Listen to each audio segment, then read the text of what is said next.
Hi. Welcome in, everybody. I was asking Christopher if we're allowed to pick on the new guy.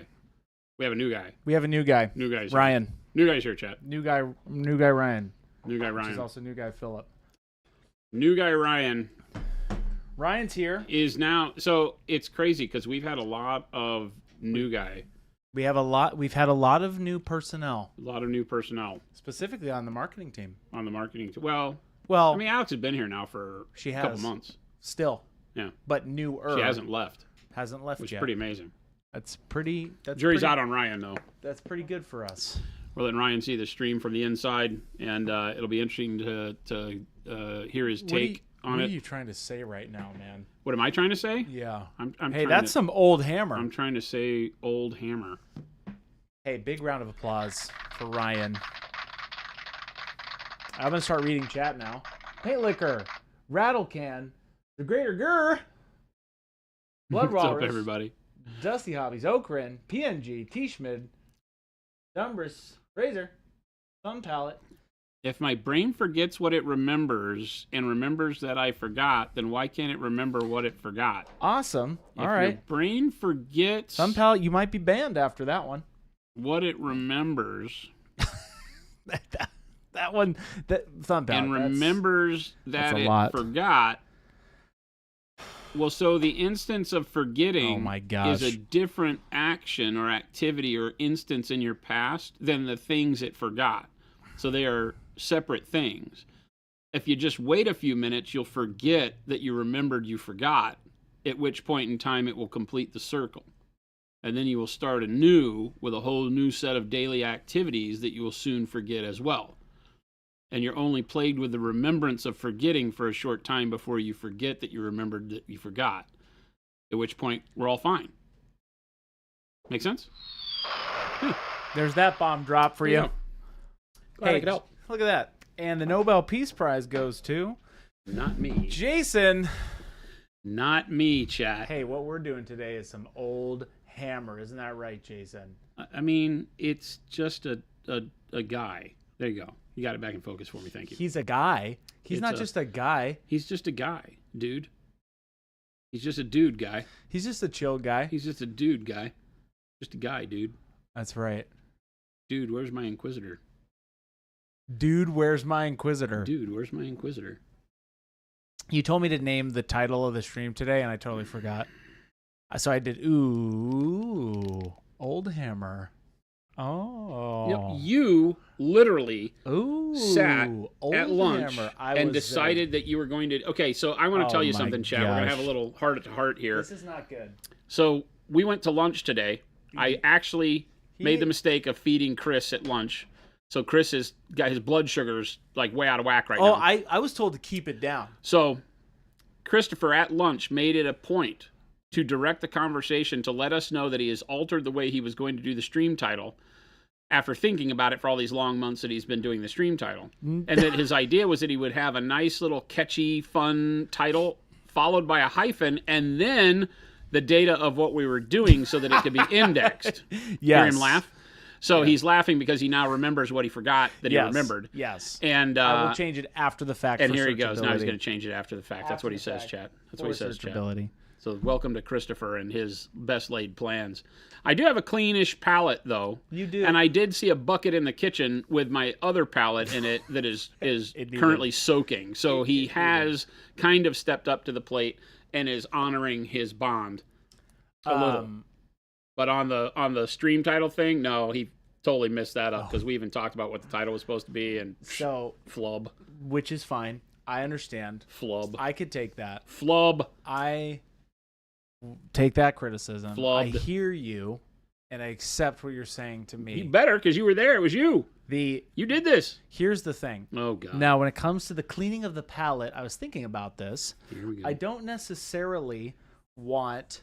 I don't necessarily want a clean palette every single time because when Ryan and myself... Can I stop you there? Can I let you know that the idea is not to have the palette be clean? The idea is that whenever the palette is full, it gets removed and back to clean. That's the idea. Just so we start from an understanding, a place of understanding. We're going to start. Here's how we're going to start. Oh, every new project you have on stream is when I clean the palette. How about that? Here we go, chat. That's the way. Because then all the paints, then I can actually use that angle and people will appreciate the palette cam even more. Chat, welcome to Tuesday. Let me be the first to it feels like a welcome you in. And hey, speaking of welcoming you in, welcome in. We're so glad you're here. We are Monument Hobbies. And this week we're doing some old hammer. And yeah, Jason's painting up this little Inquisitor guy. And it's been a blast. Isn't that right, Jason? It's been something, Chris. It's been something. I am having a blast painting it. It's fun a fun looking. model. No, we talking the models that can drink in the States. Okay, the ones that are getting back on their car insurance. Yes, this is old hammer, everybody. He's still not going to clean it. No, I'm going to clean it, Sugar Rush. I'm going to clean it. Right? Yes, I'm going to clean it. Ryan heard it. Jason heard it. I'm going to clean it. Ryan, the first thing I want to Pikmin, let you in on is really quick. What Chris says is, have you ever heard Pikmin or do rating you know of Party of Four? the Thank you. size of a grain of salt? Okay. Ryan? Okay. All right, I need you to understand He's got two audiences today. He's going to bury me in front of both of them. Here we go. Okay. What is St. it with the John, what is grain of going salt? on, my man? Welcome, everybody. Pikmin, thank you so much for that raid. Welcome in. Hello. You were just describing salt to the chat. I was describing the size of a grain of salt. Oh, my gosh. So that Ryan knew the kind of comparison that he needed to make when taking into account the things that you promise. Okay. Right? He needs to take it with about the size of a grain of salt. I'm just going to leave it there. I'm not going to expand upon that anymore, Chris. I see. It's great life advice, I guess. Chris is also Ryan's boss, so hey, basically tell him to ignore his boss. That's what leaders do, chat. That's what honest leaders do. They say, you know what? I made a mistake before you, Ryan. Please don't prove that you are the same type of mistake. It'll be all right. Gosh. It's all right. Ryan's here to he's the extra boat skipper today, but we have also identified that I'm actually the boat. So what? Ryan is just a beautiful passenger today. You're the boat? No, we discussed this the other day. Oh, okay, boy. Hear me out. Okay, you really got to make me describe this again. Chat's the water, the sea beneath the boat. Jason is the captain of the Dutchman. Chris is the Dutchman. I'm the boat. I am the ship that keeps... I am the ship, not the captain. Oh, look, I have a piece of cookie. And then... Ryan is skipper right now. Anyway, I feel like the stream itself of the ship. False. I already described this, Philip. He's got a knife. Oh, no. Please don't do that. It'd be so much paperwork. It'd be so much paperwork. Don't off yourself on stream. Oh, the humanity. Chris is a Dutchman. Hey, thank you, Thumb Palette Enthusiast. And speaking of Thumb Palette Enthusiast, did you know that the other day I finally realized that Jen's Swiss? Oh, so she's really good with watches. Jennifer, and I asked her that I need her to make me more watches. And you know what she said? She said she didn't get that gene when she was born.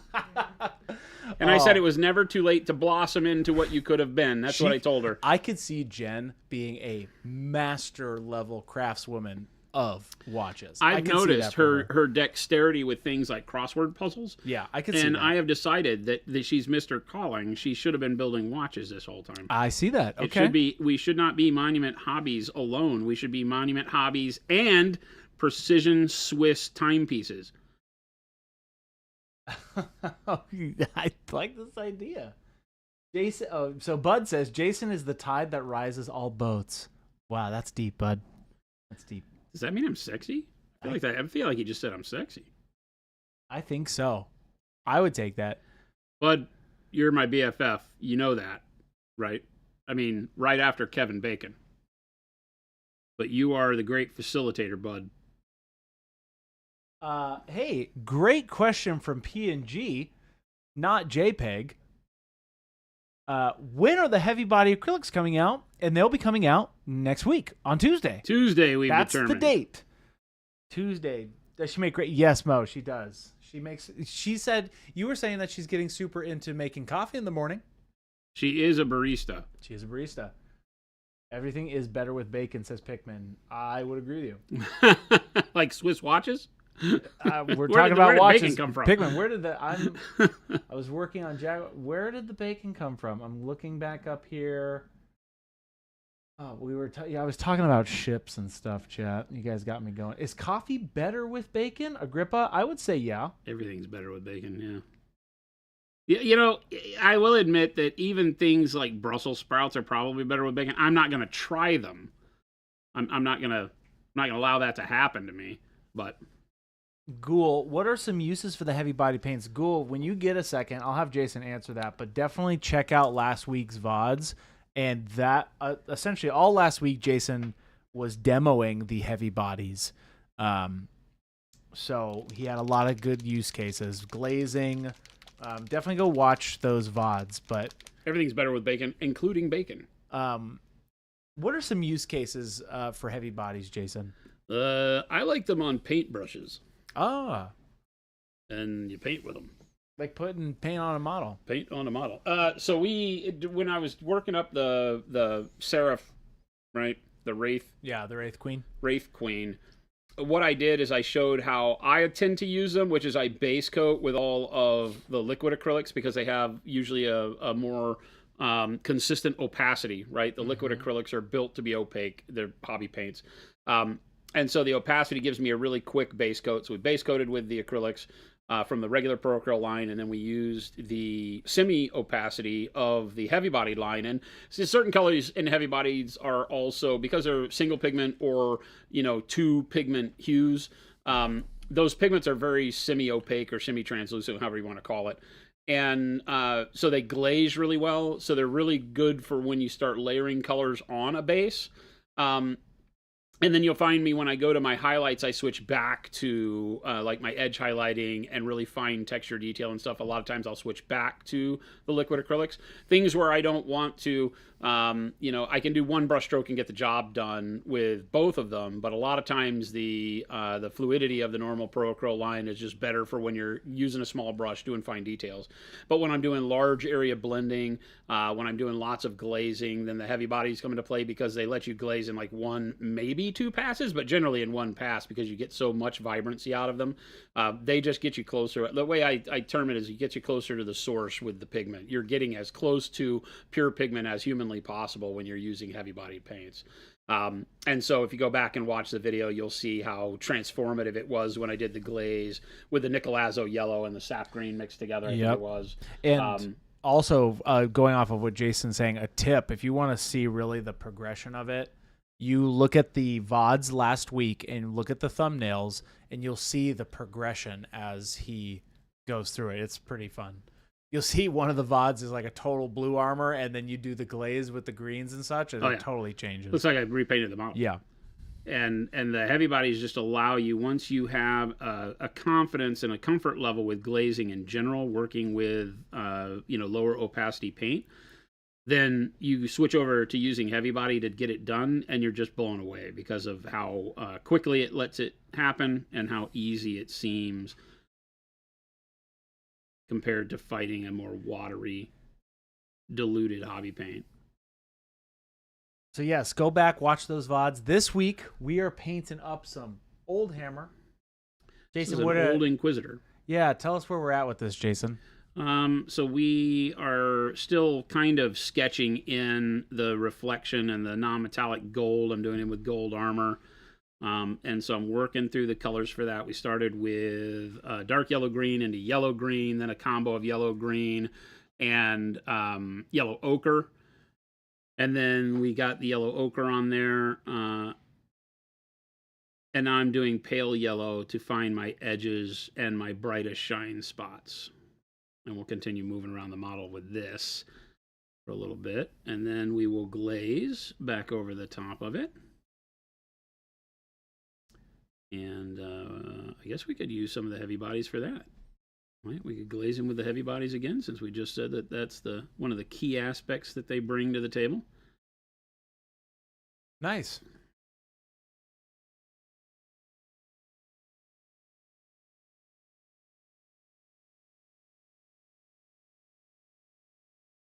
When I'm doing my brightest reflections, I tend to start with edge highlighting first. And then I move into drawing that brighter color into the larger surfaces where I get bigger, flat, reflective spots, like the top of his armor we'll do in a little bit. But first, I'm going to continue to find edges. It really just starts to bring the hard surface reflection out quickly when you do this, so that you can start getting your bearing on how you like it, how bright it needs to be in certain areas. Because I know I'm glazing over the top of this, I will put this bright, or this is just pale yellow, not bright pale yellow, but I'll put the pale yellow down into places where I know I don't want the highlight to be that high contrast. Yeah. Like even on the shadow side of the model. And then the glaze will darken it up, and then we'll go back over it with bright pale yellow later. And some of these edges on these metal models are a little wonky. I was just about to say, you have to flip the model around a lot on this one, I've noticed, because it's so angular. Right? Yeah, and these edges aren't perfect because it's one of those really old, GW metal casts. Yeah, but you still approach this edge highlighting the same as Same thing. I mean, if a plastic model had a beat up edge, I'd still have to rotate the model around to get exactly where I need it. It's just a thing you do. You're constantly, if you're used to the handling and brush control that you gain after painting for a time, then rotating the model lets you do your brushstroke in the most comfortable way possible, as opposed to altering your brushstroke. I'll see some people that are used to pulling paint, meaning that you will pull the brush from further away to closer, and that might be, from your dexterity standpoint, that might be the most comfortable way for you to paint. But they'll get into a spot where the model direction they're holding it or whatever means they can't pull, they have to push. And so they'll try to force themselves into pushing paint, and then you lose your dexterity. You lose all that coordination that you're used to physically. So I'm always rotating the model to get the pull so that I can turn it upside down and pull. Yeah. And I always want to keep the brushstroke moving from because I paint from dark to light. I always want my brushstroke to move from the shadow to the highlight area as I go. And so I'm always rotating the model so that my pull goes from dark spot to light spot, as opposed to like holding this model. The darkness as we go down, the bright spot would be up top and the darkness would be down below. Well, I like to pull my paint in a brushstroke. So if I do that from here, if I were to go from top to bottom, I don't have paint on my, as I said, I hope I don't have paint on my brush. I do have a little bit. If I were to pull this down, we've talked about it a lot, right? If you pull the paint, you leave more pigment at the end of your brushstroke. That's just physics. That's just not going to change. So if I pull from the bright spot to the dark spot, because that's how I'm comfortable, as opposed to from dark to light, I make one of two mistakes. I either now force myself to push paint up, which I'm not as comfortable with the consistency of my brushstroke that way. It's not as controllable for me. So I'm pushing paint, then I get it done correctly. I start at the shadow and I go up, but my consistency of brush pressure is going to be different because that's not how my ergonomics of holding the model works. I like to pull the brush like most people do, right? But if I do my pull, which feels a lot better, and I start from bright and pull to dark, I'm going to have less paint where I wanted it and more paint where I didn't. So flipping the model upside down and pulling from dark to light is the right way to do that. Right? That's why I move the model around so much, because I'm constantly trying to make sure I'm moving pigment to where I want the most of the color on the brush and starting where I want the least. And if you force yourself into a position where you're holding the model and your brush will only go from the point you want it the most to the point you want it the least, now you've flipped the amount of pigment in those locations, and you won't be happy over time. You'll find that your highlight is not where you want it, how you want it. So don't fight it. Just rotate the model. Constantly I'm doing it. Nice. That's a great bit, Jason. Why, thank you, Christopher. I did that just for you. I know you did. You didn't just do it for me now. I do love you. You know what you did it for, too? I did it for chat, actually. Yes. Yes, you did. That's the moral of this story. And technically Ryan now, too. You've done it for me and Ryan and for chat. We... the people. Here we go, Ryan. This is the part. This is the part. The people. This is where it starts to kill us. This Ryan. is good. This is a good thing. Welcome this is in. Where it starts to kill us. I'm so happy that you gave me that good soundbite for the old hammer thing that I'm thinking of right now. That was very good on you. Hate it. Speaking of appreciating, welcome in, everybody. It's already 2:21. We're basically done, chat. I've been dealing with you for 20 minutes already. Oh, man. 20 minutes already, chat. 20 minutes. Okay, Papa Chicken, I'll give you this one. Here we go. Papa Chicken says, my uncle just left for a very long trip. He gave me one piece of advice before he left. It's always worth it to buy higher-end speakers. You'll get better sound, and they'll last longer, too. I thought to myself, that was sound advice.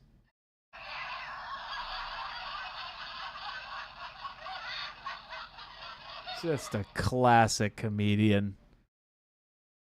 I'm kind of offended that you gave him the laugh track on that. I'll give him that one.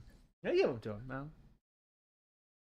Red Spartan says, I wasn't here if you had shared, but what color are you using? It's bright pale yellow right now. Just pale yellow, not bright pale yellow. Oh, really? Yeah, just pale yellow. Oh, cool. I'll use bright pale yellow when we go back after having done the glaze. So what are you thinking? What are you thinking you're going to glaze this with? Maybe yellow transparent. If I use the heavy bodies, though, if you like for me to do that, like then we'll use primary yellow mixed with maybe, I don't know. Yeah. Probably not nickel azo. It's too greenish for what we're doing here. I need a little bit of pump me up yellow. So maybe some of the primary yellow with pyro orange would work. Okay. Yeah. Do that. If you guys would like to see more of the heavy bodies, I'll let chat vote on what we do. Heavy bodies. Heavy bodies. Hey, get ready. Christmas in July at Monument. It's coming. What is that? Where did that come from? What does that have to do with anything? I don't know. Jen brought it up. Jen's in chat? No, just in general. Jen likes the idea. I need as many allies in this as possible. You're using that as a way to deflect from the fact that literally nobody was thinking about July. I was, because I just started to sing Heavy Bodies, Heavy Bodies. What? Come on, Jason. I was singing the song. I don't have anything for you, Chris. That's just too far of a reach. Listening to Paint Dry says, how many paints are in the heavy body line? 16. Chris is correct. Papa Chicken says, I aim to please. No. Mo says, I vote for hot pink and yellow plaid. What a surprise, Mo. What a surprise. Mo, that was never your story. What caused you to pick up the torch for plaid? How did Paint Liquor transfer this to you?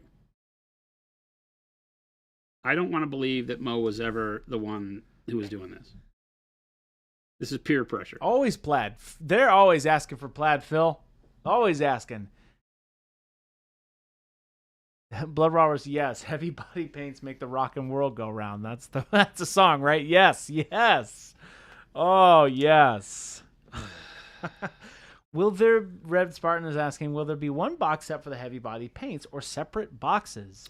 They are not sold in sets. They are 16 individual colors. You'll be able to do an all-in purchase for the set discount. We will have them be available that way for you or easier to purchase, but they are not going to be sold in sets. They are individual tubes of paint. If you buy the all-in, you'll get a bunch of tubes of paint. We're not going to do box packaging or anything like that for them right now. We're trying to make sure we can keep the value really good on them. Uh-huh.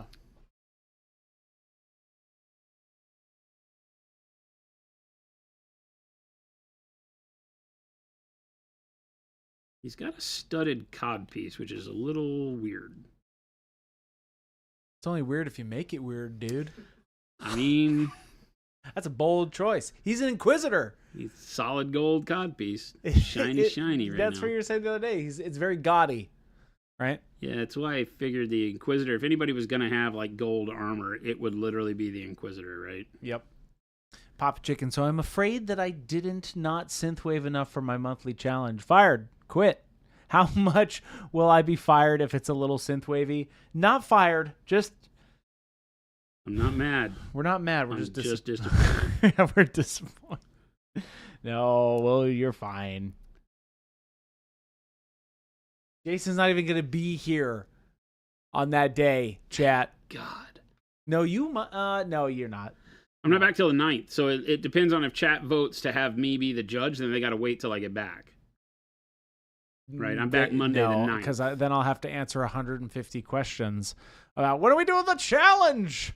No, it's gonna be me and Baby J live from 2 to 4 p.m. Mountain Standard Time in Phoenix doing the Synthwave Challenge. And you know what? Can Jen be a judge? If she's here, yeah. Jen would love the colors. That's different. If Jen's here, we'll talk to her about it. She would like to. Baby J and Jen and me. But then, Jen, I'll tell Jen, you got to pick one. And she'll probably be like, you're right. I'm going to just pick one. Are you making a statement about how I like to let more people enjoy the fruits of their work? Is that what you're doing right now? Am I what? Can you get me? There you go. Yeah. Are you insinuating that you tell me I can only pick one, and yet I like to spread the joy and cheer around more? I don't know what you want from me, man. What do you need? I say pick one, and you're like, I'm going to pick 4, and I go, all right. I do that. I know, but yeah, I have to keep you accountable. Why is that a bad thing? Chat, I love you. I get 2 Jasons, chat. I get 2 separate Jasons. It's like, no, we're going to do it this way. And then, no, he never said that, but I'm just pretending in my mind he did. This is like no, I'm going to make you pick one. This is the doot. No, he comes in. He comes over to my little spot. He's like, do. This is how we're going to do it. It's never been that. And now I have Ryan to back me up because Ryan will attest that I have never, ever once Ryan done is that. like over here preaching the do. He knows what's up. Pretty sure if Jen wants to pick more than one, she's going to do it no matter what Chris says. Yes, this is correct, Mo. But if she only wants to pick one, Jen better than Lord that, Mo. Commander Jen has is spoken. Literally the one that's like, nope, you only get one out of me. But that's it. That's that. Then it makes it like, oh man, that one is really good. For me, it's just as hard as saying what's my favorite color, though.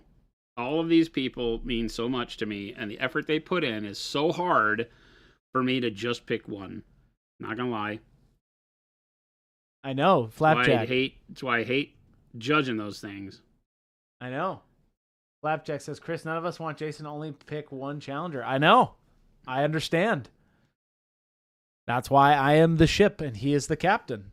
Because then he ends up picking multiple. And I go, do what you need to do. But I gotta keep it somewhat straight. On the waters of chat. Here we go, chat. Strap in, chat. Speaking of strapping in. Welcome in. It's the 2:30 of the hour. Not the top or the bottom. It's the 2:30. Somebody was trying to explain that to me the other day, where it's like the top and the bottom of the hour. I was flipping them, but technically, if it's at the top of the hour right at 3, it's technically at the bottom of the hour of 2. That's when my eyes went cross, and I said, I'm going to do what I want. The bottom of the hour is not. The bottom of the hour is the top of the hour. No. Vice versa is vice versa. Come on. No. I refuse. Oh. Chris, you know what the best time of the day to go to the dentist is? 2:30? Yep. I knew it. Yep. I got it. Listening to Paint Dry says, judging painting contest is total suckage. Yes, it's tough. It's too subjective for me. I feel like, it's the one thing where I hate participation trophies, except when it comes to art. I'm like, because I know what it takes for people to put it out there, to take their creative nature and post it for all to see and be judged on your capabilities, right? It just is, it's amazing. Now, the same could be said of anything, sport, right? All of that takes a lot of gumption to get out there and make it happen. But with art, because it can't be ruled in a very objective sense unless I say, okay, here are the things you have to achieve. If you do it well, you win. If you don't, you don't. Then I can judge it. But when you have a field of all different models, all different styles and takes on the scheme of color and whatever. It just makes it really tough. It's one of those where you wish everybody could get a trophy. Well, that's why you get one for just showing up. That's why we like Nova too, right? Oh yeah, the Open series. We talk about it a lot. The Open type of competition, which contrast that I'm going to this next week is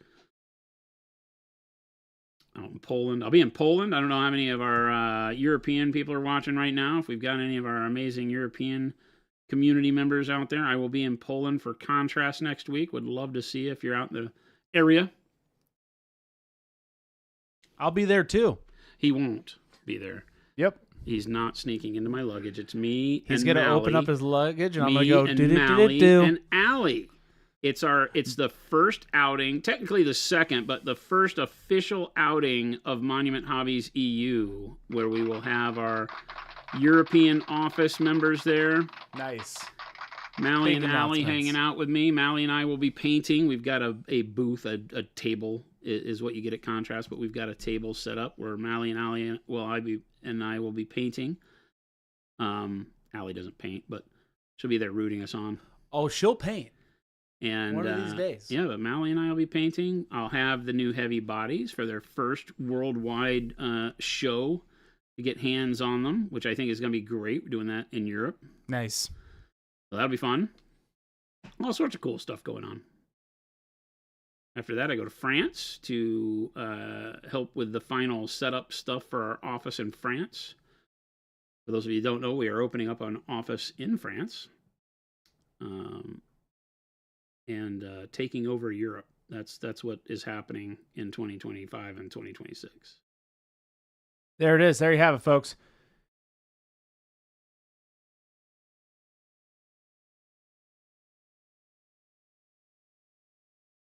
Yes, that's exactly it, Thumb Palette. Yeah, I like the feedback I get from the monthly challenge. I'm not made to feel bad about what I've done, and I learned something from the process. That's exactly what we want. It's for fun. Feel bad about your art. It is for fun, and we want you to get paint on the model.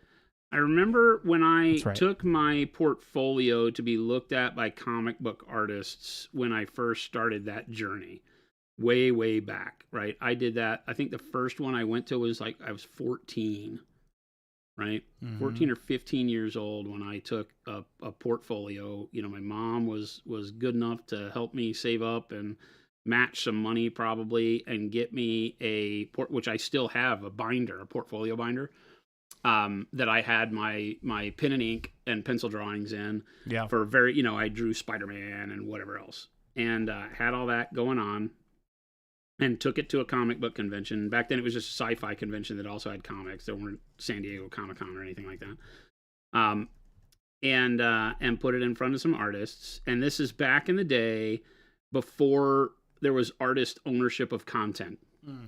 And the one thing I remember is that a lot of those artists were not willing to give constructive feedback. I feel like they were threatened, not by me as a 12-year-old. My stuff was horrible. Maybe not horrible, but it definitely wasn't up to publishing standards. So they weren't afraid of me. But when I would listen to them giving feedback to other people, it was almost negative. And I remember as a kid, that really struck me. I was like, why would an artist not make fun, bad word, but why would they put down another artist's work regardless of what that work looked like? If a person's showing you art, shouldn't you give them the kind of feedback that would help them get where they were going? Which is why I ask a lot of questions personally about, hey, what is the thing you're attempting to do? I'll help you get there, and not hold you to some standard that maybe you can't reach or that you weren't going for. Worse than that, right? Because a lot of people will judge with what they like, not with what you've done.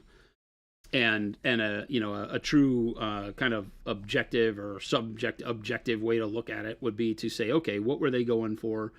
How well did they hit the mark on what they were going for? And of course, that requires a judge to know a lot more than just their own painting style or drawing style, because you have to be able to say, oh yeah, I was going for this, particular kind of painting or drawing scheme that my favorite artist does. And if I don't know how to do that, then how in the world am I supposed to tell you what I like and don't like?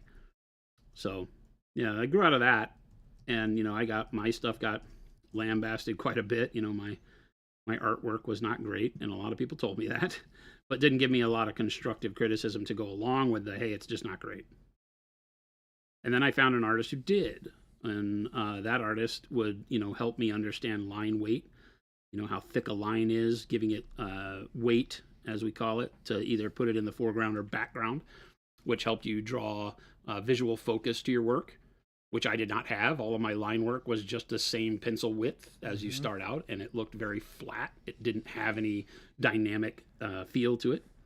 And so when he started telling me that, it put definition to what I knew I was seeing in comics, but didn't understand, the impact of the technique, right? Mm-hmm. You knew that when you saw a real artist, right, a published artist, a professional artist work, that it just popped. And so when they explained it to me, a light bulb went off. I go, well, duh. But as a kid, you're just not looking at artwork saying, where's the line thicker or thinner? Yeah. It's just not what you think about. You're like, it's Spider-Man, for crying out loud. Yeah, I drew Spider-Man. Look, it's awesome. And my anatomy was actually very good. So he told me, your anatomy is really good. You've got a good picture or a good mind for drawing the dynamic human form. Your art is where it fails. Your manipulation of the way you do your art, the delivering of line, delivering of color was off. Because I didn't create volumes. I didn't have good shading. I didn't have good line width and all that stuff. And so that set me on a journey where I was like, I'm going to fix that. Because I was really bent on it. He's like, but you got it. Just keep going. Here's some things you should look at, blah, blah, blah. It was good. He sent me to get Hogarth's Dynamic Anatomy. And I went and had saved up my allowance and bought that book. And oh my God, that book is incredible. Yeah. And so I still recommend that book to this day to people. So here's a question. Is there a recipe for painting sandstone somewhere? I'm sure there is. There is out there, but Jason Sandstone. Oh, of me? Yeah, I'm sure there is. Yes, sir, there is. Jason, if you were painting sandstone, how would you do that? I think a lot of dark golden brown, pale yellow mixed into the golden brown gives you a good sandstone, and then you could do a brown wash over it. That's a really good buildup for anything that's in that kind of deserty sand feel. Yeah. Depending on how dark you want the sandstone, because obviously anything in nature, stone, dirt, all that can have various levels of value, dark to bright. And so when doing sandstone, if you want a kind of a pale, almost polished, because it could be polished like on a bathroom floor, you can do sandstone, they can polish it and it's shiny. And so it'll be brighter. Or it can be, like dingy and dirty, and you might leave more. But the dark golden brown is really great because it has kind of a greenish yellowy tint to a dark brown, which gets you there as a shade color. And then golden brown is almost like the yellow ochre you see me using on this model for the gold, right? Not quite, because it's not as yellow, but it gives you that availability to move into like a sandy color, right? So if I grab it and show it to you, if I can find it over here. Where is my dark golden brown? Dark golden brown and golden brown. So these two work great, right? Mm-hmm. So those mixed together get you a really good way there, and then you can use the same pale yellow that I'm using as a highlight and mix it in. That's just a great workup. And then, like I said, the brown wash over the top might get rid of some of the yellowishness if you want it to be more dirt, less color, less intensity on the value side. That works really well. You could also do something like light umber, dark umber into light umber, and then glaze yellow ochre or golden brown over the top of those. Depends on where you're at and how comfortable you are with doing filtering for color and things over the top. And based off of that, a lot of good sandstone questions today. AD Creation says, what if you wanted to shift it to more pink sandstone? Would you just add a bit of red or magenta? Like that red, almost like Antelope Canyon here in Arizona. There's got some reds in it, those deep reds. You could. I think something like a red oxide might work well. If you dilute it and put it in with like a pale yellow, will get you the pinkishness, right? The white content of pale yellow will go in with that red, but you don't want to go with something like Pyro red, anything that's really fire engine red, because you'll get like a bubblegum pink, and I don't think that's what you're going for. And I don't think magenta works very well in that situation. I mean, you can get there. Magenta is a primary, so you can build up any color you want to from it. I think you just might be mixing too many colors at that point. But I think something like red oxide, burnt red, would work really well with the pale yellow to give you a pinkish tone to it, if that's what you're looking for. Mm-hmm. It's like when we do rose gold. You would take the gold and like a white gold and mix it with something like a burnt red, something that still has a red to it but not as intense in its vibrancy, so that as it goes to pink, it's not hot pink, right? Remember, the more vibrant reds have a lot of yellow content, right? Maybe not as a pigment, But that's how they read, right? Because you get red by doing magenta and yellow. And so the more fire engine red you want, the more yellow it has in it. And so when you think of that, if it has more yellow in it, as you start to brighten it up, you get more of that bubblegum pink, right? That really vibrant pink, which isn't what we're talking about usually when we're talking about like rose gold and red earth. Yeah. Well, red earth, the Martian earth, is kind of like an oxide, like a red oxide style color anyway. But Jeffro asks, when did Monument Hobbies start as a company? So Monument Hobbies as a brand for our company started in 2018. Like July, August 2018. We were called Slow Fuse Gaming from 2016 to that point. And actually before that, but as a manufacturer and a hobby company, we were Slow Fuse Gaming before that. And then we switched over to Monument Hobbies in 2018 when we were releasing the paints. Because Slow Fuse Gaming, we did brushes, the Go Bag, Jen's brush soap, all of that came out under the old brand. But when we started with paint, we knew very quickly that we needed to have a name that was more indicative of the quality of products we were doing. And so Monument Hobbies gave us the ability to feel more like it's a better brand than Slow Fuse Gaming, which was my Twitch name, right? So we just had to rebrand. But technically, we've been around since 2016 as a manufacturer, making some of the same products we make now, like Jen's brush soap, our brushes, and our Go Bag have been around since then. Little Billy has a question. Real question. Not. Also a jab at Chris. When painting an entire army, do you prefer to make matching bases by the unit or the whole army? I'm on the fence about how I want to do it. Just want to do it look or feel boring, like listening to Chris sometimes. Oh, I see.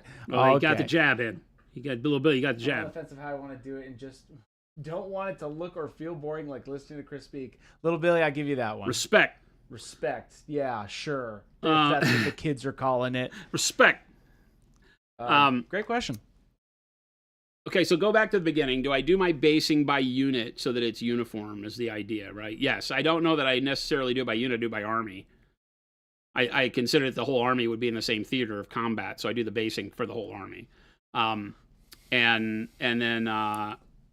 whole army. I'm on the fence about how you want to do it. I just don't want it to look or feel boring like listening to Chris speak. So I think that anything,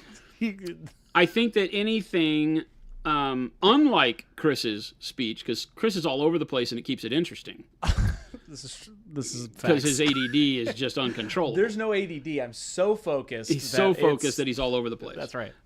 He's come right around to defocusing himself. That's right. The reality is that anything in quantity can become boring visually, right? And that's just something we have to think about. When we talk about doing an individual model, right? If I do the one Space Marine, right? So I've got this one Ultramarine on kind of a Martian Earth base. Right? One model looks great, and you're like, oh, that's fantastic. And then you paint 100 of them and look at them on a table, and you can be like, too much blue, or whatever. Or the bases don't have enough pop when they get that bland over a course of, looking at 80 models. So being able to spruce it up just enough is good. When talking about basing in particular, the thing you want to avoid, and we talk about this a lot, is you don't want the base to take over the appeal of the model. You've spent most of the time on the model. The model is the feature of the show. The base is just a thing that puts the model in an environment. So it creates the world the model is in, but the world should not overtake the model unless that's the story, right? So if you're painting the Sarlacc pit and it's eating Boba Fett, obviously Boba Fett may not be the subject. It's the story that's being told is more Sarlacc, less Boba. And you might just have Boba's jetpack showing and his legs peeking up out of the mouthy maw or whatever. Then it's the land and the desert around it becomes the story. If you're painting an army, it's the army that matters, not the base. The base should be done in a structured enough way that it gives a feel for the world they're in. So I think enough color. I think you give it enough time. This was just, 3 colors, a dry brush, and a wash. So it can be that easy. Or you can go and make it something super fancy. You can put, lots of snow and grass tufts and all sorts of stuff on it. Just don't let it overtake the model. And realize that no matter how fancy the base is, if you do it on 100 models, it becomes boring if you're not careful. Yeah. So you also have to kind of separate your brain from the fact that everything about your army could be viewed as, that's just kind of boring. Especially if it's an army like Space Marines, which unfortunately, as much as I love them, they're boring. Because they are 100 dudes that look exactly the same. And it's really difficult unless you do a lot of converting, lots of banners, lots of heraldry, all sorts of stuff that you can do that creates interest. But then you start to lose the tie-in. Like, are they meant to be together? So there's a whole lot of storytelling things that you need to get used to and find ways through weathering, various helmet colors, different livery, something simple like a unit. Each unit has different knee pad and shoulder plate livery on it and coloring that way. That kind of stuff can liven up the whole thing. So you can have a whole field of Ultramarines or Imperial Fists. I pick on the primary colors because they tend to become the most boring when you look at them, right? So red, yellow, blue, green. They're just kind of like a sea of green. So if you have a sea of salamanders, we'll do some of them that have gold, some of them that might have silver or black trim. So as I'm looking around, there are things that break up the monotony of the main color palette. Same with the base. You could add some that have, the ground is broken up with 2 colors of dirt. Like maybe you do some rock on there and the rocks are gray, but the dirt is brown. And that way now you have 2 colors that work well together as an earthy tone, but can be done in larger or smaller portions. So some of them are standing on just gray rock with almost no dirt. Some of them are in all dirt with no rock. So now again, as you look across the army, you have a cohesive battlefield sense, but each model is kind of a grandma's quilt. Like this guy's on a rock, this guy has no rocks, right? This guy's all dirt, this guy's some dirt, half and half. Some of them have a little bit of a road, like some tarmac on it, or find other things that you can put on there. So there's all sorts of ways to break it up. You just have to get creative. Yeah, no, that definitely, hopefully that answered your question a little, Billy. I have a follow-up question to that, which you'll have. Is it a Chris question? Like, you want to know for yourself? No. Because I'm out of office. This is a Chris and chat question because now you're making it a chat thing too, so that I answer it. I see. Okay. So, which I already know what you would probably say with this. Don't presume to that's know okay. me. That's not a bad thing because I know how you feel about it. You don't know me. Once this is done, once this old hammer model is done. Mm-hmm. I think it would be dope. He's talking with his hands again, by the way, chat. I think it would be dope if you took Pro Acryl and you made the classic green base things on these guys, but in the Pro Acryl fashion with what we have. Dude, I know you don't like those, though. Do you know what you're asking me to do? Yes, right now? I know. I'm talking like but do it in your way with our stuff, like our texture base, that kind of stuff. Chat. Do you understand what this man is asking of me right now? Yes, that's why I knew this was going to come up, because I knew for sure you don't like doing that. You've told me that in the past. But I think it would be dope if you did it on one of these guys. Do you know the only reason that was ever a thing? I remember you telling me, but I want you to do it. You know how you know Chris doesn't like me? No, dude, I get it. But there are people out there who would do it. Yes, it's going to be 50-50, but it would be cool to do it in Pro Acryl way. Punisher, please fire Chris. I love there's a Pro Acryl way to paint green base rims. Like that's something special. You can make it. You can make anything special, man. I just say, you want to know what makes it special? Is because you're doing it for us, the people. He's laying it on hard right now. Ryan, I am sorry that in your second day of work, this is what you have to be subjected to. I want to see it. I get it. I get it, everybody. I get it. I am the one. There's a case to be made for like dark brown. But what about the green ones? It is horrible. It is a horrible idea. But what if we did like a cool spinoff? Yeah, I will. I'll do a cool spinoff where the green got so dark it was black. I knew you were going to say something like that. Oh. I'm just saying, Jason, just think about it, okay? Do it for me. That was a really good sell, wasn't it? Tell me about your mother. Hey, yo, take it easy over there. Okay, all right, everybody Chris calm was a child down. who didn't get much of what he wanted growing up. Okay, so now he's demanding it of everyone in his life now. Tech Elf, Jason will do the bases if you paint something on stream. No, he wouldn't do that. Yeah, I want Smaug painted before I do any green rims. What? No, but this would make for fun content. So would Smaug. Panic Bomb says, I stand with Chris. Hashtag I stand. Good. Oh my gosh, Paint Liquor, you're saying that as a joke? I would never do that to Smog's base. Goblin Green Smog base. No, I won't do it. But because here's the opportunity. Is right in front of us. We're doing Old Hammer. Obviously, it's the Old Hammer base. I know we don't like it, but then Jason can make a funny, fun bit out of it and then do a dope, cool, green, classic-looking base, showing the people at large how to do it with our product. See what I'm saying? Jason's thinking about it. I can see it in his heart. This is it. This is my last day. This is it. Good thing Ryan's here. He can really become the ship. Ryan, have you learned everything you need to learn about how to run this show? Absolutely. No. Dang it. Brian, I was hoping you'd say the other thing. It's okay. Absolutely. There it is. See? That's all right, I tried. I knew half of you out there were thinking about the green bases though. I knew it. Do it to establish dominance. I'll paint. Okay. No, because I need him to paint it before he leaves. And it would make for an amazing 10-minute video, too, because then Jason would be all, snippy about doing it, right? And then he'd be like, I'm going to show you the best Old Hammer base you've ever seen in your life. And it would make for a great video. This is it. I'm getting the Jason painting. I'm going to make... No. I'm going to take yellow, green, and bright yellow, green and make goblin green.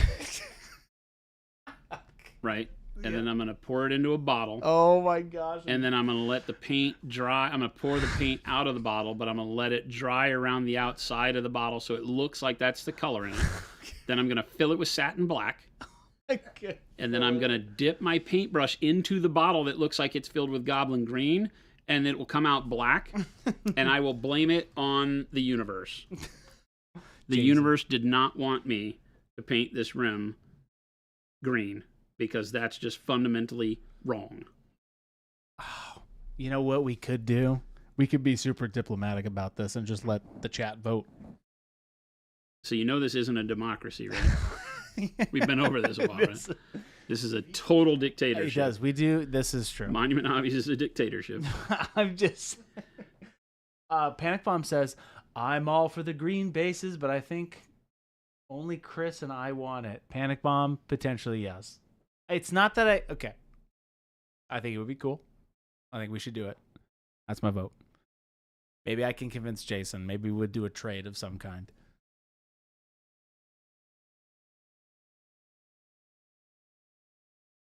If it doesn't work, give it away as Wizard's butt.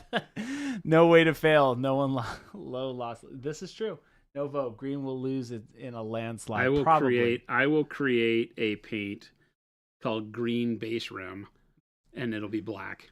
It'll be satin black. Now, but that's the joke. That is freaking hilarious. That is the joke. That is awesome because here's the thing. Then you can paint it, and then you can paint over it. Once you do a dope green base, then at the end, it's like, well, this is actually really how to paint rims. You don't do that ever, and you do it this way, which would be hilarious and awesome.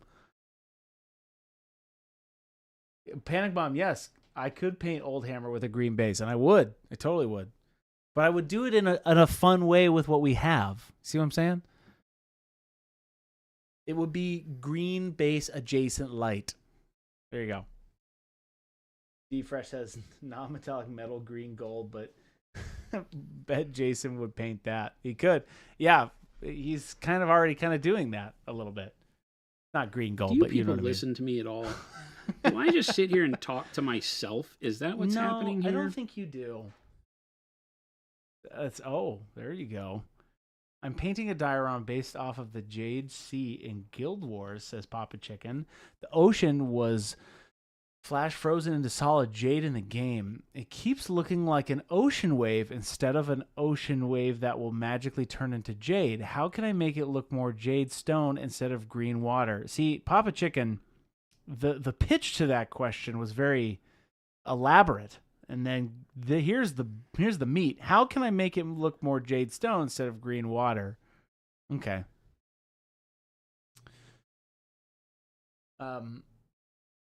I think Jason will answer that question here in a second after he gets back to reality after him thinking about painting green bases has left us all high and dry. I won't answer it. Bob Chicken, I'm sorry for your loss. I'm sorry for your loss. I have created this storm. Okay, we're not going to do that. Maybe I could talk to Jason privately. Bob Chicken, in order to answer these questions from you anymore, I need a picture of your desk that actually proves you're painting Bob these Chicken, things. I was just about to say, I feel like you're making this stuff up. A lot of cool projects going on. You have a lot. And I don't know if it's like yes, I'm painting a diorama based off of the Jade Sea in Guild Wars. You remember that? Keeps looking like an ocean wave instead of an ocean wave that has magically turned into jade. How can I make it look like jade stone? Well, if I remember the Guild Wars 2 Ocean, it had a dimension to it, right? So maybe some of that is that you need to have, like, peaks in it, like doing flat color. Flat meaning two-dimensional, color. Maybe that's not going to work, right? I feel like along the shoreline, weren't there, like, not spikes, but wasn't there a dimension to the water? I could be totally wrong, but... Jason didn't answer because you didn't use his full name. Jason HDMI Ready Craze. Dusty Hobbies. That's hilarious. I don't like any of you people. I'm sorry, Jason. I just wanted you to paint a green base for me. Once. I don't know why you'd even ask me that. That's not what friends do. That's what friends That's not what friends do. Friends do not ask Jason, friends. Friends don't let friends paint green base rims. Come on. Maybe? No. Now, if one was to make Goblin Green for said base, how would one do it? What would the mix be with Pro Acryl? So I'm gonna preface this whole conversation with the fact that I'm not telling you. Wow, no, please, we were so close. I was recording. And if anyone ever comes in and paints any of my models with Goblin Green base, fired on the spot. No, it's on site. You'll just shoot me. It's on site. Oh my gosh. Oh, but if I was going to, we thinking, like, I don't know. Hey, Chris, you should watch the VOD because I already told you how to do it. I did. It was bright. We'll go back in this. We'll go back. Now, let's take all the joking aside, and I know I'll get the real answer. What if we actually did it? Because now I know you'll say no, but, like, what if we did do it, Yeah, he's done with me. That's it, chat. There was limits, and I tested them, and we found out the bottom. This was more of a scientific test for us as a company, not necessarily the result of painting green bases. Mo, want me to mail you a bottle, Chris? No, Mo. No, we have to do it with Pro Acryl. We have to do it. Jason's got to do it. That's the whole shtick and awesome video idea. He does not like me at all. Is that when he does it, he's gonna talk crap about it and then make the best Green Goblin base we've seen. It's the content package. So that's like saying, that pile of poop you painted, that's a really good pile of poop. What's wrong with that? There's good poop out there. Oh, Jesus. Art is art.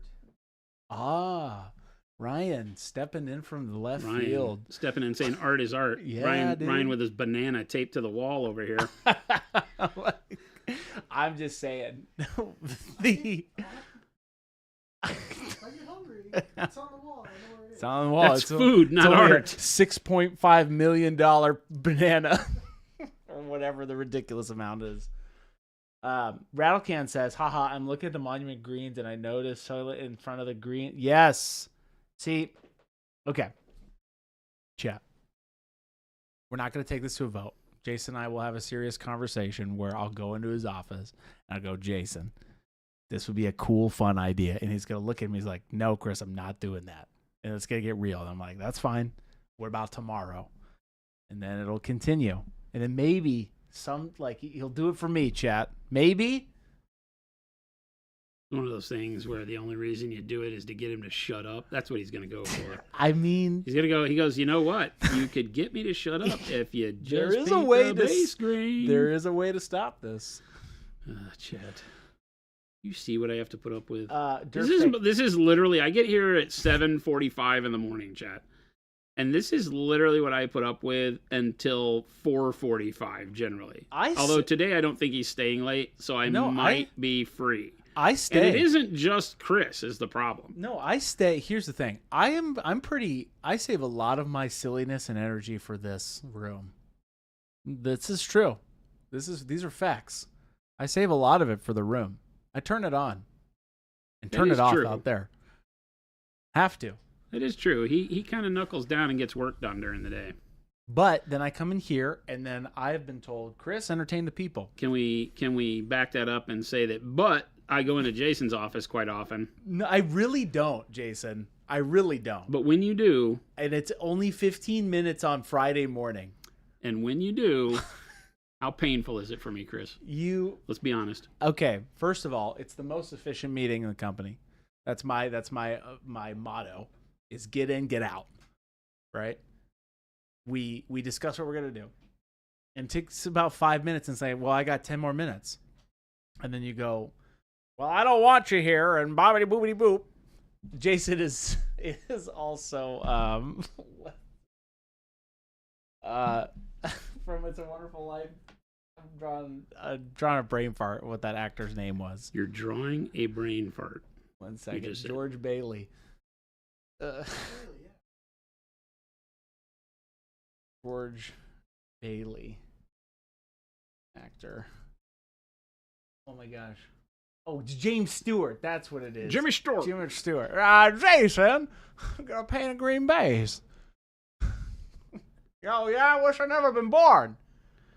And then he said, Christmas "Bibby miracle, bobbity boop" Potter. Somewhere along the line. I'm gonna see the world. Chat. Anyway, so I go in. We have a conversation. He goes. I hired this man. I come into the office, pay him and then That's the thing I can't come to grips with. And then he's like, I go into the office.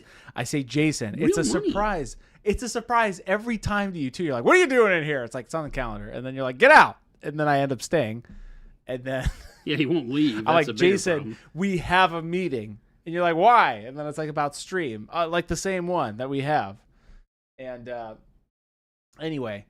Yeah, and I'm always like, didn't we already have this meeting? You're like, that was last week. This is this week. Yeah, I will never come in twice. No, Mo. It's just A black for the challenge. Coal or satin works. Because we give you a black and a white. Anyway, that's not the worst Jason impression. No, it's not even an impression. It's I need Jason. That was pretty bad. To make a goblin green base. That's it. That's my shtick. Will he do it? Stay tuned. No. Incorrect. Do not keep saying that. Do not tune in for disappointment, please. Chat. Please stay tuned. Please don't leave. We want you here. I want you here. We want you here. Speaking of we, it is 3:04 p.m. Mountain Standard Time here in Phoenix.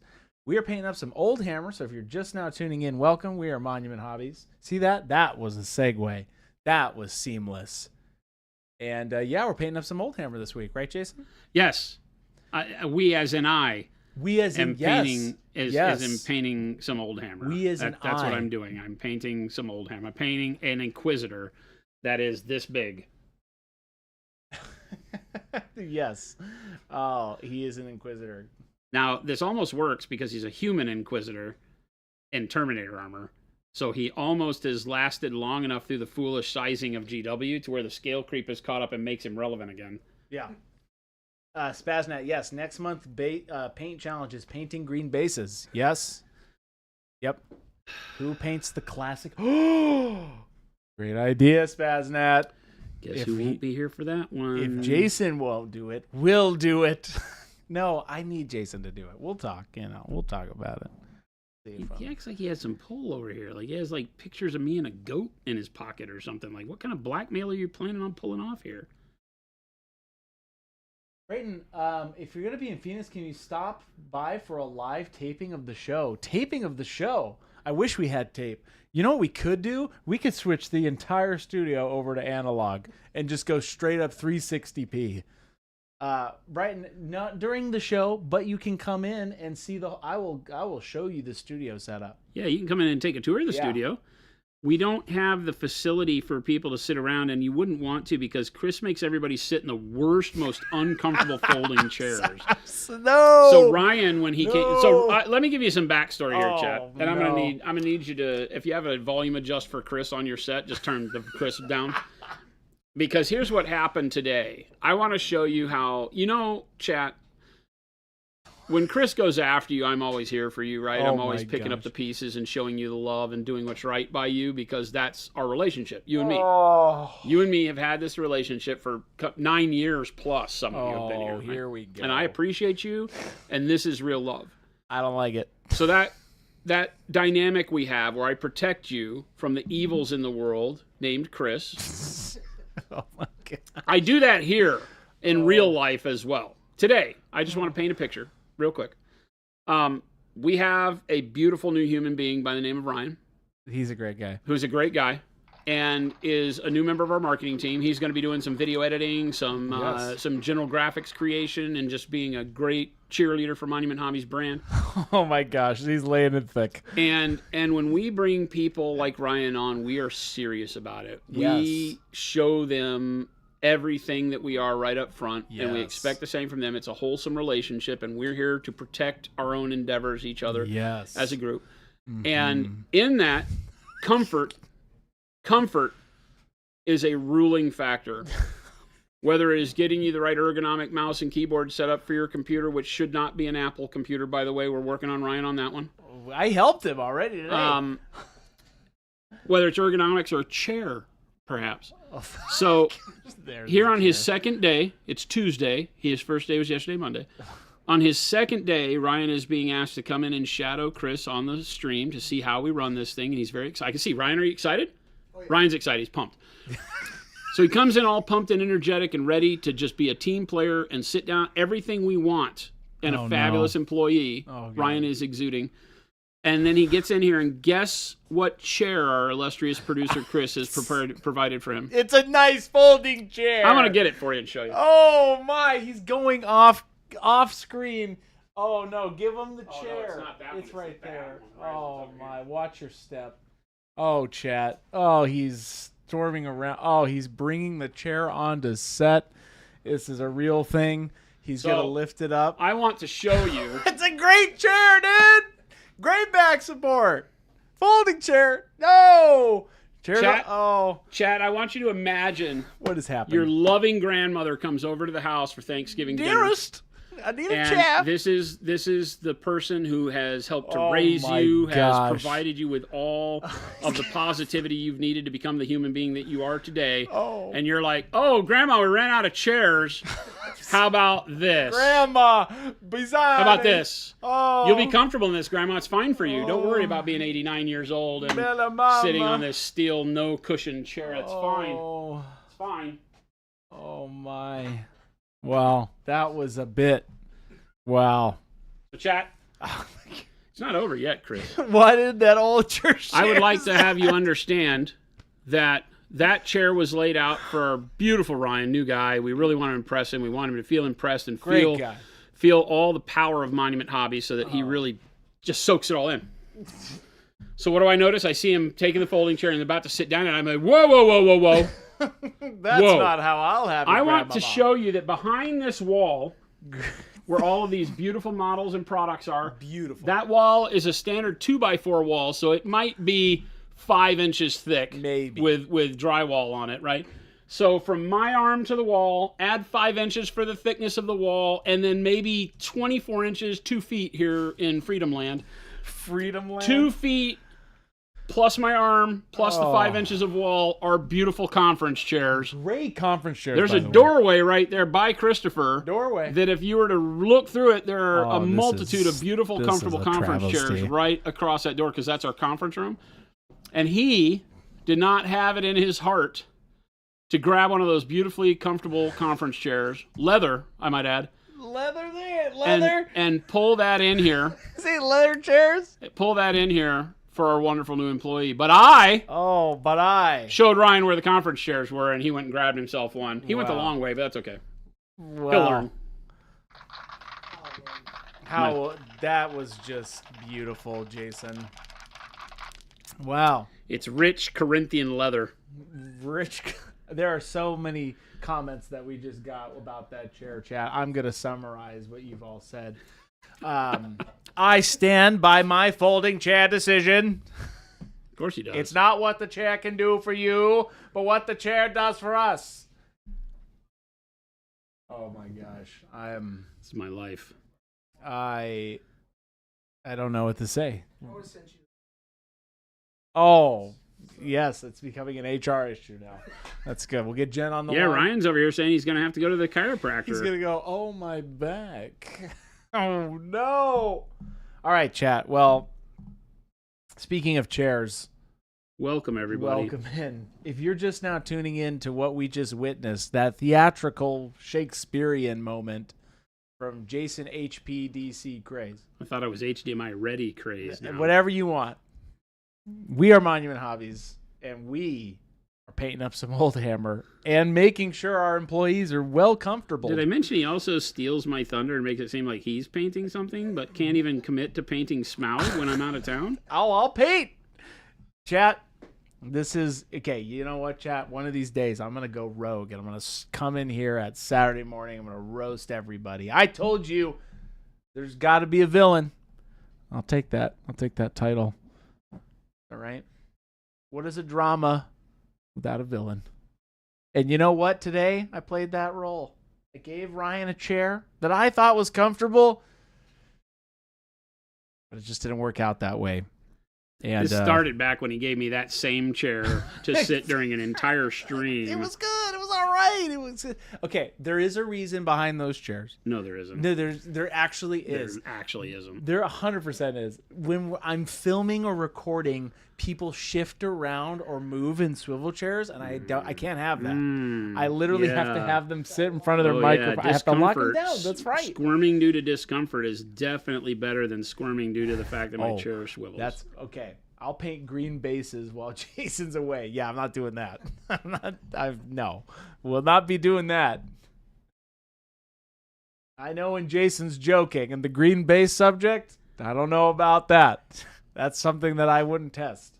Wouldn't test those waters, bud. I wouldn't test them. Wow, I'm just in shock of that whole debauchery that just happened. And I see all your comments here, chat, and I can't read off of the disdain that I'm seeing so quickly in chat. But what I can tell you is that I am here for you, even though he doesn't do anything nice. Even though I take it every day from these people, including you, I'm still here for you. Hey, Jeffro's got a question. Newbie here. Where can one learn painting techniques in linear fashion? YouTube classes. Hey, we're Monument Hobbies. We do that every day from 2 to 4 p.m. Linearly, we typically start a project on our VODs, right? If that's what you're talking about, our VODs is an amazing way to learn linearly if you're looking for that kind of a thing. Wouldn't you agree, Jason? I think, yeah, I would need to understand what you mean. Like if it's point A to point B, that's a lot of what we do here on stream. It takes a lot of time, and we don't necessarily. Chris does a great job, and Ryan will be aiding in that, assuming he doesn't have the chiropractor tell him that he's incapable now because of this chair incident. But you know, we'll be paying like disability for the rest of our lives now. The reality is that Chris does a great job of editing some of that down, but you can also catch the old VODs. So for things where I've painted an entire section of things, like we did this non-metallic armor on the Wraith Queen, and you can see it from start to finish in the old VODs. Sometimes I think he'll probably edit something like this down into more sizable chunks, but it takes us some time. But yeah, we do the live stream 5 days a week. We have for 9 years. It's something that we take a model. We maybe not focus on the whole model. We might do just like, maybe just the armor on this. We're going to paint this whole guy. Yeah. But sometimes I might just focus on doing like the non-metallic yellow gold armor on this. And then you'll have every day, the step-by-step. We don't skip anything. We try not to do that with any of it. Even our shorts, don't skip anything. We get people that are like, hey, you never show how you blend. And I'm like, it's because we don't. It's literally everything you see here is what we do. We don't doctor anything or touch it up. Yeah. There isn't any, and now finish the owl type mentality with Monument Hobbies. We don't hide behind any fancy filters on the cameras. What you see is what you get. We really believe in the true nature of color and the objectivity, I'll say, that it gives you to see what it really looks like, how it lays down, what the steps are, how did you achieve it. So yeah, I think it's a great place to start. There are lots of people on the internet that do the same thing. So, you know, I think finding tutorials that match what you're trying to focus on is a really smart thing to do. Yeah. You know, so if you're army painting, you know, go out and search on YouTube for, you know, army painting tutorial. You know, I say a lot of people do what we do. I think actually a lot of people probably don't. A lot of people skip some steps that they take for granted. But yeah, you can always come here, ask us questions. Yeah. That's what we're here for. And you'll see some of the bigger tutorials, just kind of like the airbrushing of the vehicle. That was 4 or 5 days of stream that we condensed for you, you know, like even the skin glazing workup or the black armor. The black armor was over 2 weeks, so we really got it down. Yeah. But yeah, now, you know, in a real... But we don't take out any of the crunchy bits. Yeah. We leave everything that's necessary. We just don't... You know, the big problem is that time-wise, showing you how I do the same thing over and over and over again on this guy. Like after I've talked about how to place the pale yellow to get contrast so that you can start setting up your reflections, once you've done it on like a cylinder and maybe another shape or two, then you can kind of do the rest of the model, because that's where the time is. You know, Chris mentions we painted this model we lovingly call Antonio El Tigre, right? And Antonio El Tigre is got a really good tutorial on the black armor and the gold. And so you can see how we went through it, but you can also go watch the live VODs and see everything from the hair, the face, you know, everything like that. But it takes lots of hours to get it done because we do it all. We don't skip anything. I don't paint any of the models that you see me working on here. I don't do any work after hours. We do 100% of the work on the stream. So any model that we've gone to, whatever level of finish we get to, is always done with every brushstroke being cataloged. Yeah, and going off of that, if you're really looking for, we don't, even in our tutorials, right? Like if we edit a tutorial and you're like, I want to see this specific part, the Easter egg that I place in our descriptions is I will always place the link to the actual VOD in the tutorial of the video. So you can always go back and watch the full thing. The reason why we condense it is so that you're not watching a 2-hour tutorial if you don't have the time. That's what stream is for, right? Then you would just watch the VOD. But yeah, hopefully that answers your question. Endearing Gear has a great question. What would you recommend for painting ultramarines with pro acryl? Really depends on how you want the blue to look. Some people want a little bit darker blue. Some people like a bright blue. The ultramarines that I paint and have painted in the past, like this guy, there's a whole methodology on this guy that has all the coloring, right, up on our website. And I start him with dark purple. You know, then we move. I don't remember if I use dark gray blue, but I move into blue and then a mix of sky blue and blue and then sky blue. And it comes out really great. And then I do a light filter of transparent blue over the top after I do my highlights with white blue. And so it really is just staying true to the blues, other than the shadows, which I use the dark purple for. Right. So it gives it a nice depth to the blue on that. And then I get to this kind of nice pale. And then it just depends on how much you want to weather it. But I really like that.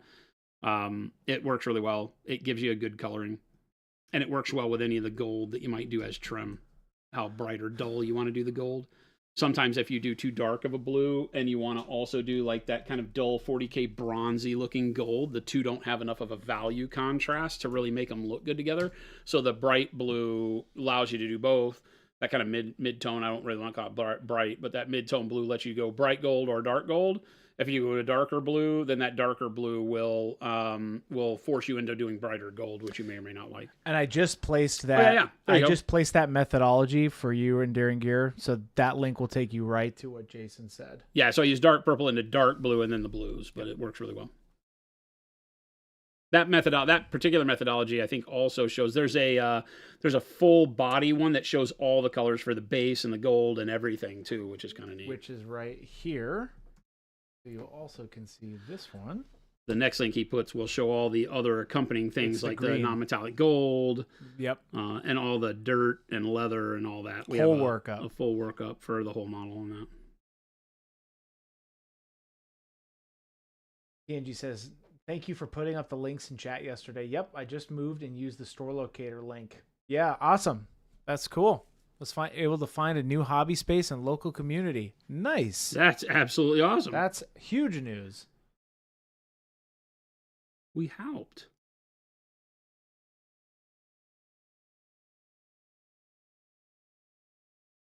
Our hobby only thrives when we all share what we know, whether it's, cool spots to play and hang out. Yeah.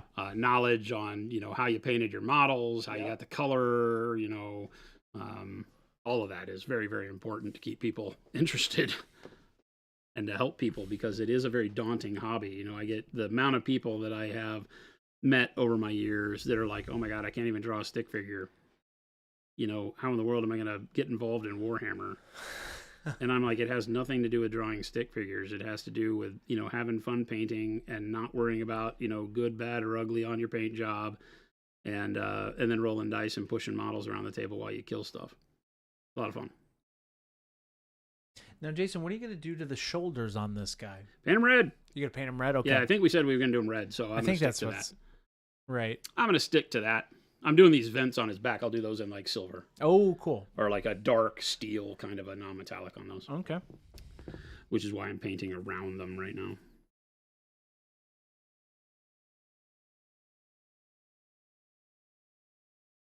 Bandai says the hobby is one of the few things still out there that is non-digital by nature and non-subscription. Yes, I really appreciate that in today's world of forced online games. Bandai, that is actually, I just had a great conversation with a buddy about this the other day. It's like, I think the reason why I have steered a little bit less towards video games the live service model is like, well, not just that. How much money can they cram out of me all the time? I was sick of spending all that money and not having anything tangible or physical or work behind it. Like, for example, like our hobby will ruin you with that, because you get, it's not cheap. Right. We live in a luxury world for the hobby, because nobody, actually needs war dollies and paints to live. Right. So when we're honest, it's a luxury thing, but it's a great hobby for lots of reasons. And, when we break it down and look at it, you'll spend a lot, but at the end of the day, you have not only the memory of having done it, but you have the thing. That was the big thing. Like, for example, the amount of money I've spent in Elder Scrolls Online decorating my house, and I haven't touched that game. And I'm like, well, there's a full 2,000 point army, right? I bought how many sweet rolls? Too many. I'm like, dang, those could have been so that's where I have recently been like, oh, that's why I'm finding more pleasure in the hobby, is because you have some kind of accomplishment that lasts a long time until you literally throw it or give it away, right? But anyway, so preach, Chris, preach. That's my TED Talk. Or you get a divorce and leave really expensive, amazing stuff in the garage. Well, we don't talk about that. Hey, tomato. Jason says, Soul Siege, do you ever worry about painting non-metallic metal reflections from the armor with these size of models? I'm doing it right now. So what do you do? I guess if I'm understanding you, I'm putting like pinpoint light reflections of this wreath that's on his chest, where the reflections would hit back into the metal on the gorget there, right? Is what I'm doing there with those dots. Because the wreath sticks up proud from the top there, so it would reflect back in there. So, doing stuff like a secondary reflection here of maybe the other leg. I don't always have a definition of what it is that's causing it, but if that's what you're asking, yeah, even at scale, that's what pulls off the idea of solid surface reflections. So you may not be able to get away with as much, right? Some models have too much going on and not enough flat space, even on big models like this guy, right? this guy's 105 mil or whatever. And even on him, look at all of the detailing and engraving on him causes it to where you're not really doing a lot of that material reflection. What you're able to create is really just looking for highlight on every one of a million little sections of it, right? And so I'll worry less about what's reflecting back into it, because then it could get too busy, because the model itself is already super busy with the engraving and all the detailing. So you're more worried about just getting the idea of shine on all of those parts. But there's never say never, right? It really just depends on what you're painting. Do you want to put color reflection back in it? Are you working on enough of a mirrored surface or shiny polished surface that the colors are round? You know, if I do red shoulder plates on him, does that red reflect back into the gold at all and give me kind of a rose gold look on any of the surfaces? I'll determine that at the end as I look at it. I never say, oh no, there's not enough space. You know, you let the model kind of determine that as you go. And sometimes you find tricksy ways to add that in with just a visual hint, right? You can pull it off without having it be ultra crazy. Soul Siege. Ooh, okay. I'm not great understanding non-metallic metal yet, so I don't know. I didn't know those were the reflections. Yeah, a lot of times, you know, when you're painting non-metallic, the first thing to remember is you're not painting highlights and shadows anymore. You're painting where the light is bouncing off of surfaces and desaturating color around it. Like, you know, that's not a highlight the same way we talk about highlight on other things. That it is technically, but this is a reflection of the light in the environment that goes across the top there. And then once I've set that up to be a little off center to the left, then I have to recreate that little off center to the left on the thigh or on the shin and high on the right and all that, right? And so you're kind of pulling that light in a direction. So that's what I do first, do my edge highlights, then go through and do all of those bright areas, and then go back and find out, okay, where do the pieces of armor in this case also become a light source? Because if you have a big reflective spot, now he doesn't have anything, like the brightest spot is kind of up here on the top, right? This big flat surface on the Terminator armor is like the brightest reflection, so to speak. There's nothing around it anymore because, you know, there's nothing for it to reflect light onto. But if you had like a banner pole coming out of his back, you might throw some light onto the underside of the banner pole, because this reflection coming off here, think about it as light would hit here, right? And then it would bounce here. Think of how a pool table works, right? The geometry of doing a bouncing a pool ball around the table. Light works the same way. Hits, bounces, right? Angle of incidence, angle of refraction are the same. And so wherever it hits, it then bounces. And so whereas I'm not highlighting the underside of any of this, just the top side, if I had a banner pole up here, I would highlight the underside because the light is reflecting off the top of the carapace to the bottom of whatever's above it. You know, so you treat every surface as its own light source to some extent, and that's how you get highlights when you're doing non-metallic metal on the what would be the shadowed part of the model. You'll get a little highlight underneath it because of the thing reflecting light all over the place, light from the environment reflecting off of it. You might do it at different brightnesses, so you might not have the light at the top would be brighter than the light at the bottom, but they still both need to be there.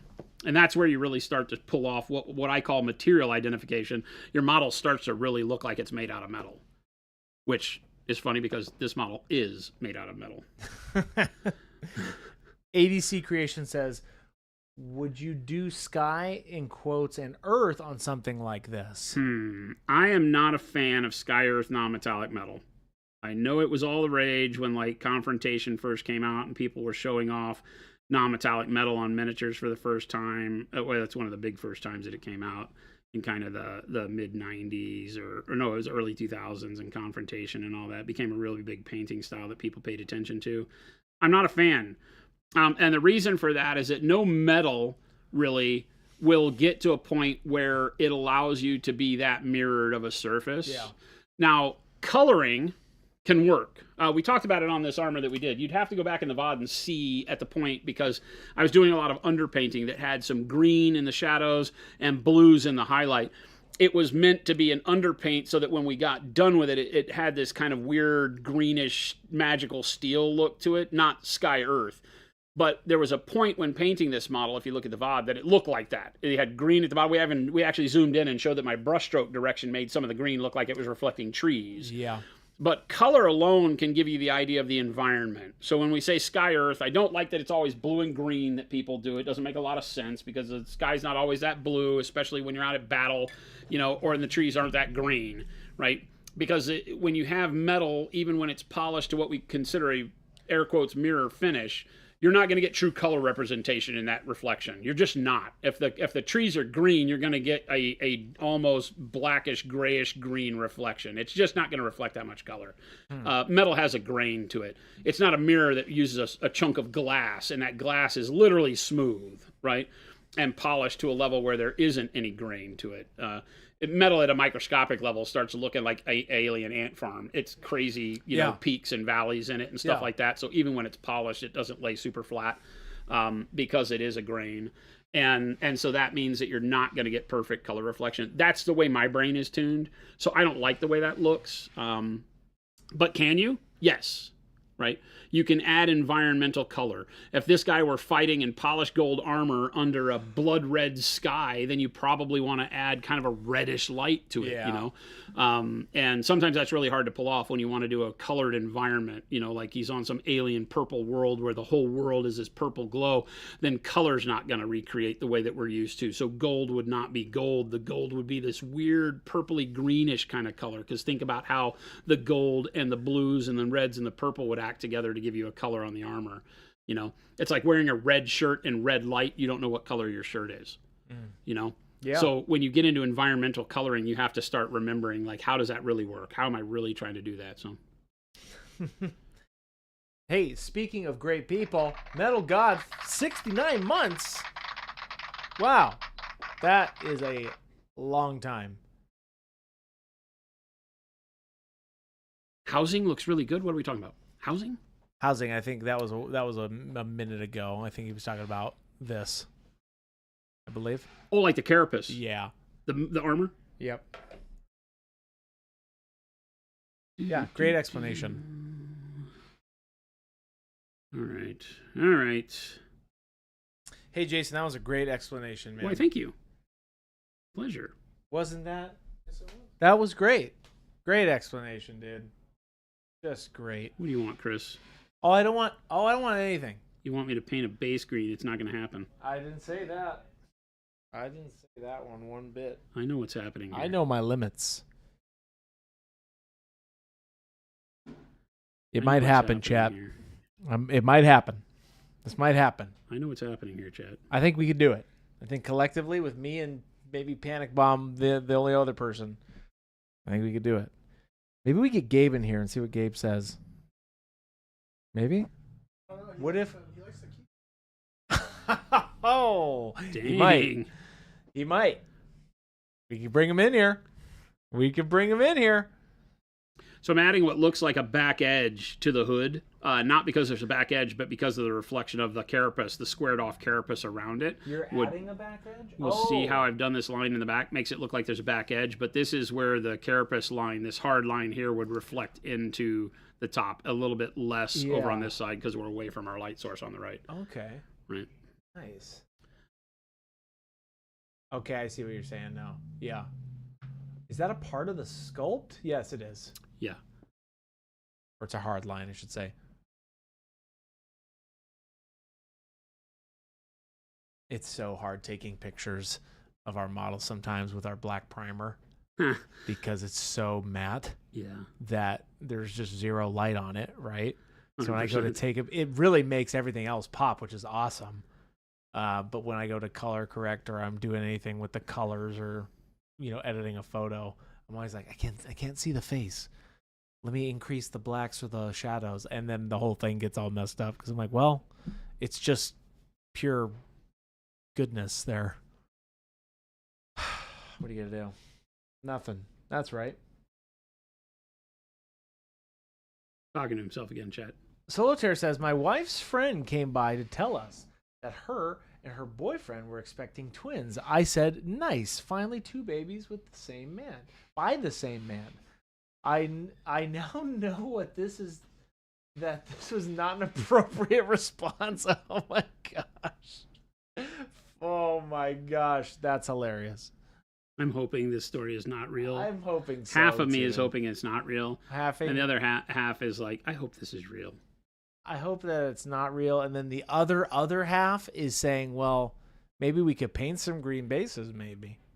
You need to quit. Like, you just need to quit. That's it, folks. And good night. You heard him. He told me to quit. Done. You can't quit. Solitaire, I hope that is a funny joke. He goes, it is now. It's hilarious, actually.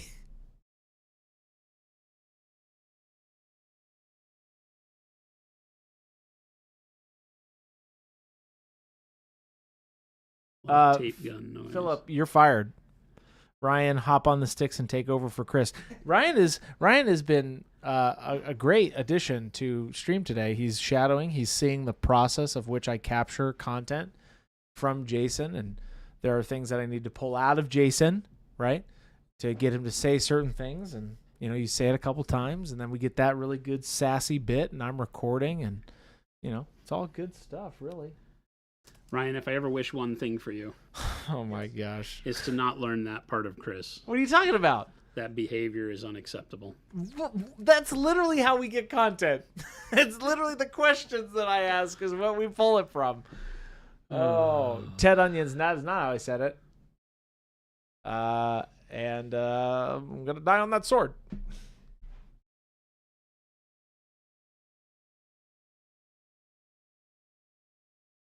This model's really coming together. Why, thank you. And Jason, speaking of coming together, whoa! Excuse me. There is a black primer, brush-on primer right next to you. Wow, where'd you find that? It was on the desk. What desk? This desk where the paints are. No, it wasn't. It actually was. Where? It was on the desk. No, it wasn't. If it was over there. It was over there. It was on the other side of it. I just didn't see it. He's trying to gaslight me here. It was right in front of you. Well, technically, it was on the right painting in front desk. of you, Jason. I can't believe you Can didn't Ryan even see Jason while sitting in the tiny chair? Yeah, he can see his head. That's okay. He's got a whole 3 monitors here that he can see. Tech Elf, I get it. I understand. I thought this was a family stream. It is, Little Billy. We are family. We, the people, are family. This is technically a family stream, right? Speaking of kit bashing, friend of the stream, World Goblin, got kit bash tattooed on her knuckles. I saw this. Over that. Oh, that's kind of fun. I saw this. That was fun. That's fun. Ooh.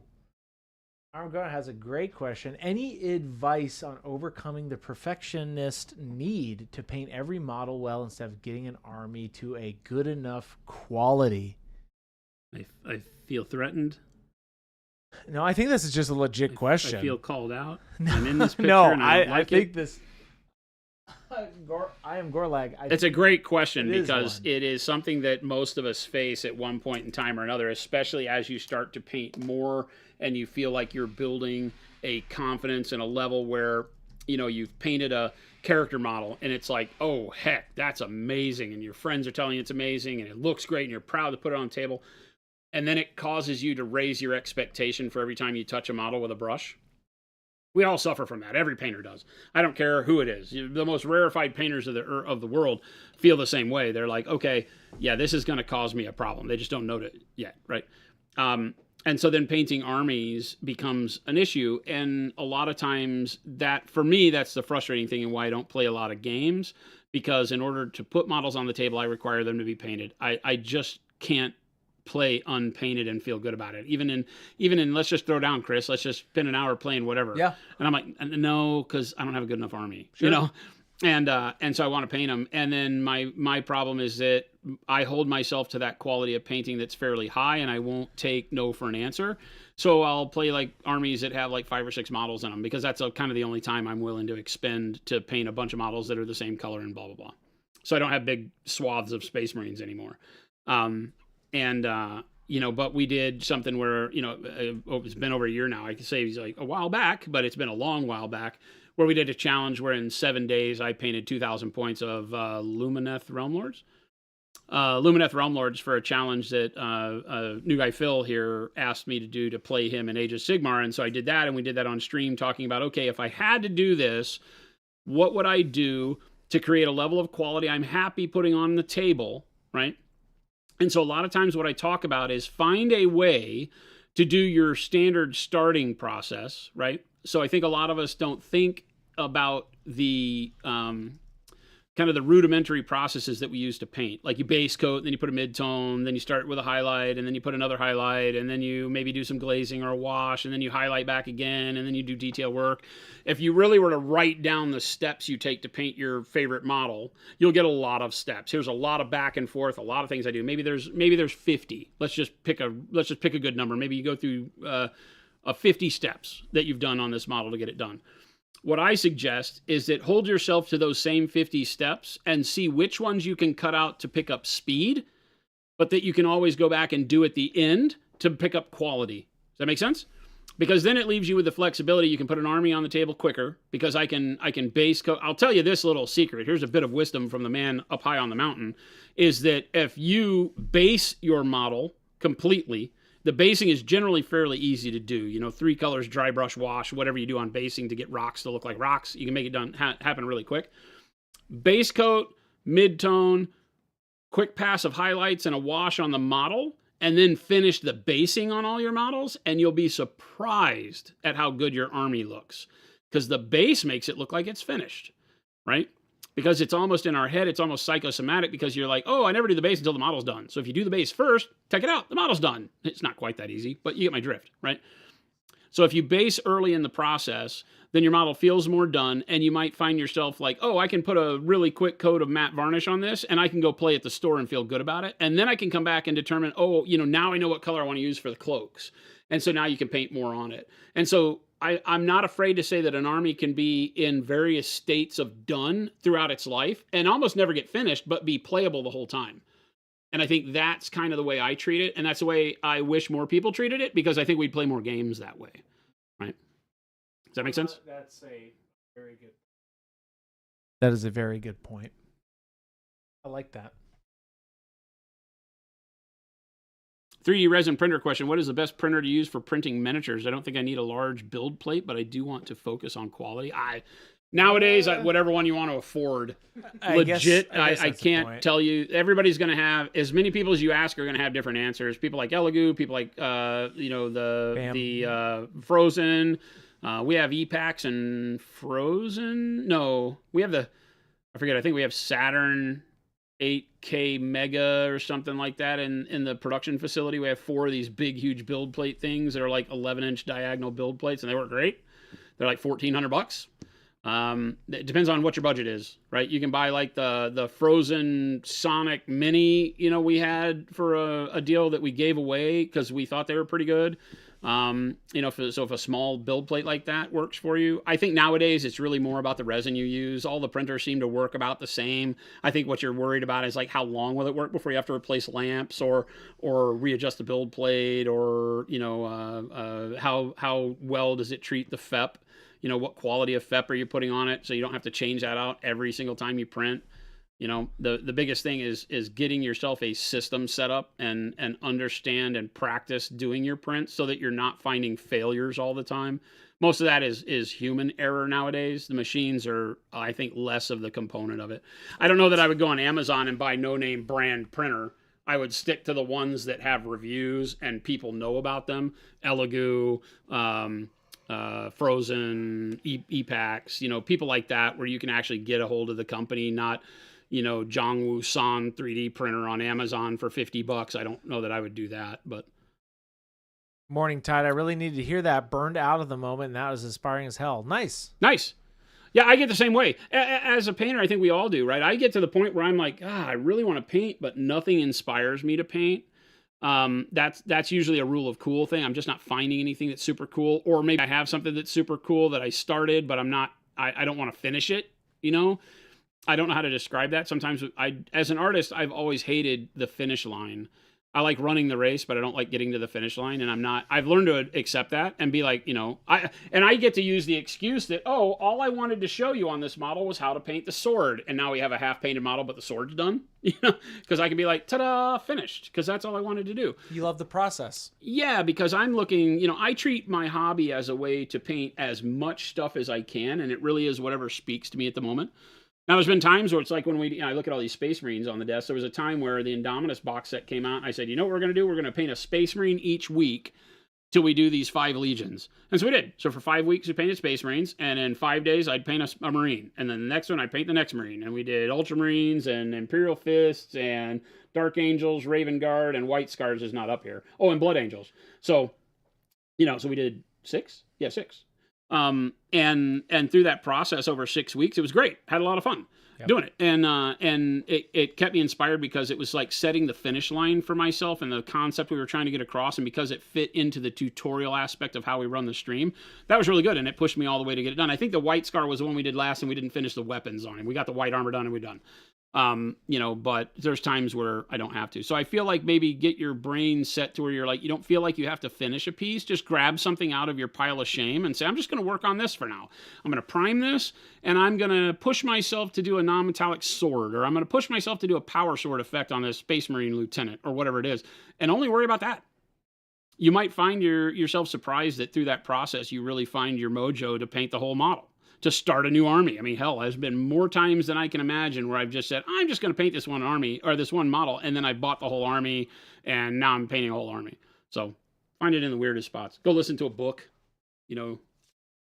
If you're painting 40K, if that's your gig, then, being able to go read a black library book sometimes will put you right in the frame of mind to get your project done 100%.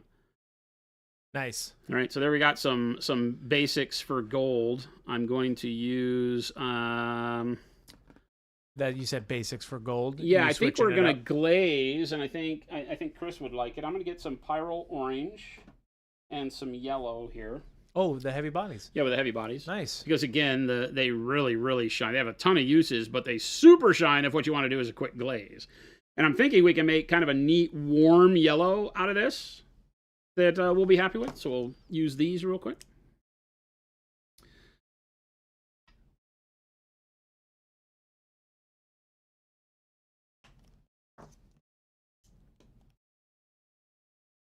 Nice.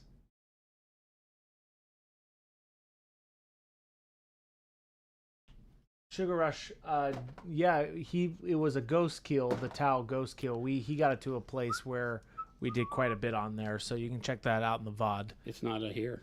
It's right there. Up there in the corner. Oh.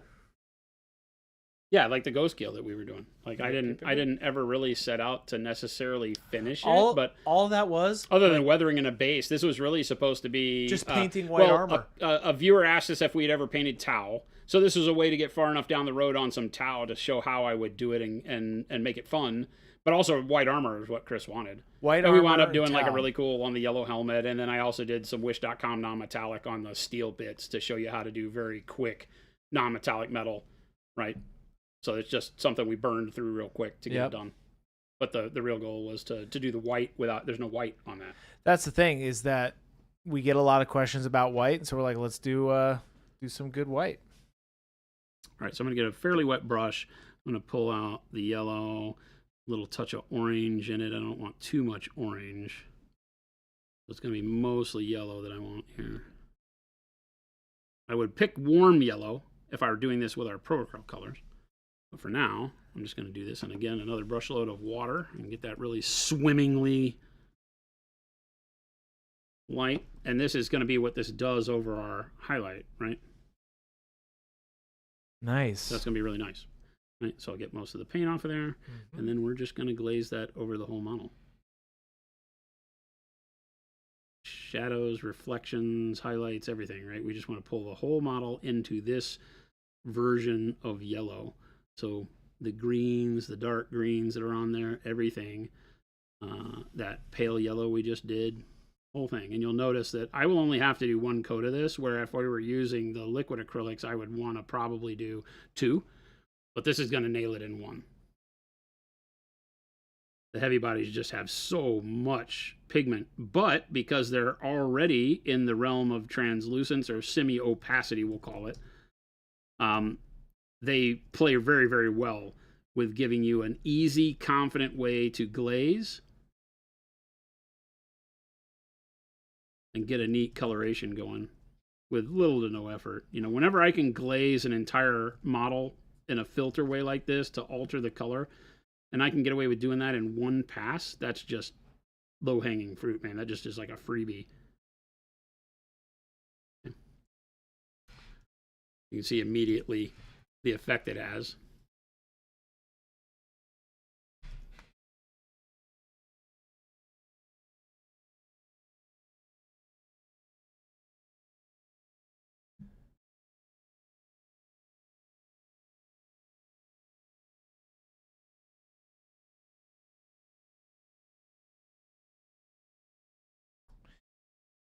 Nathan, I am responding to your question there with some links. What's your thoughts on airbrushing for getting the initial color on models that isn't priming the model?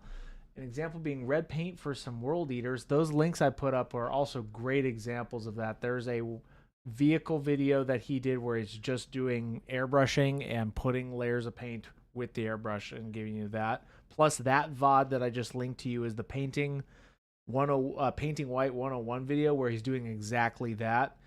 You'll probably love that VOD. It actually, a lot of people like that one, so check that out. Yeah, we do it all the time. Mm-hmm.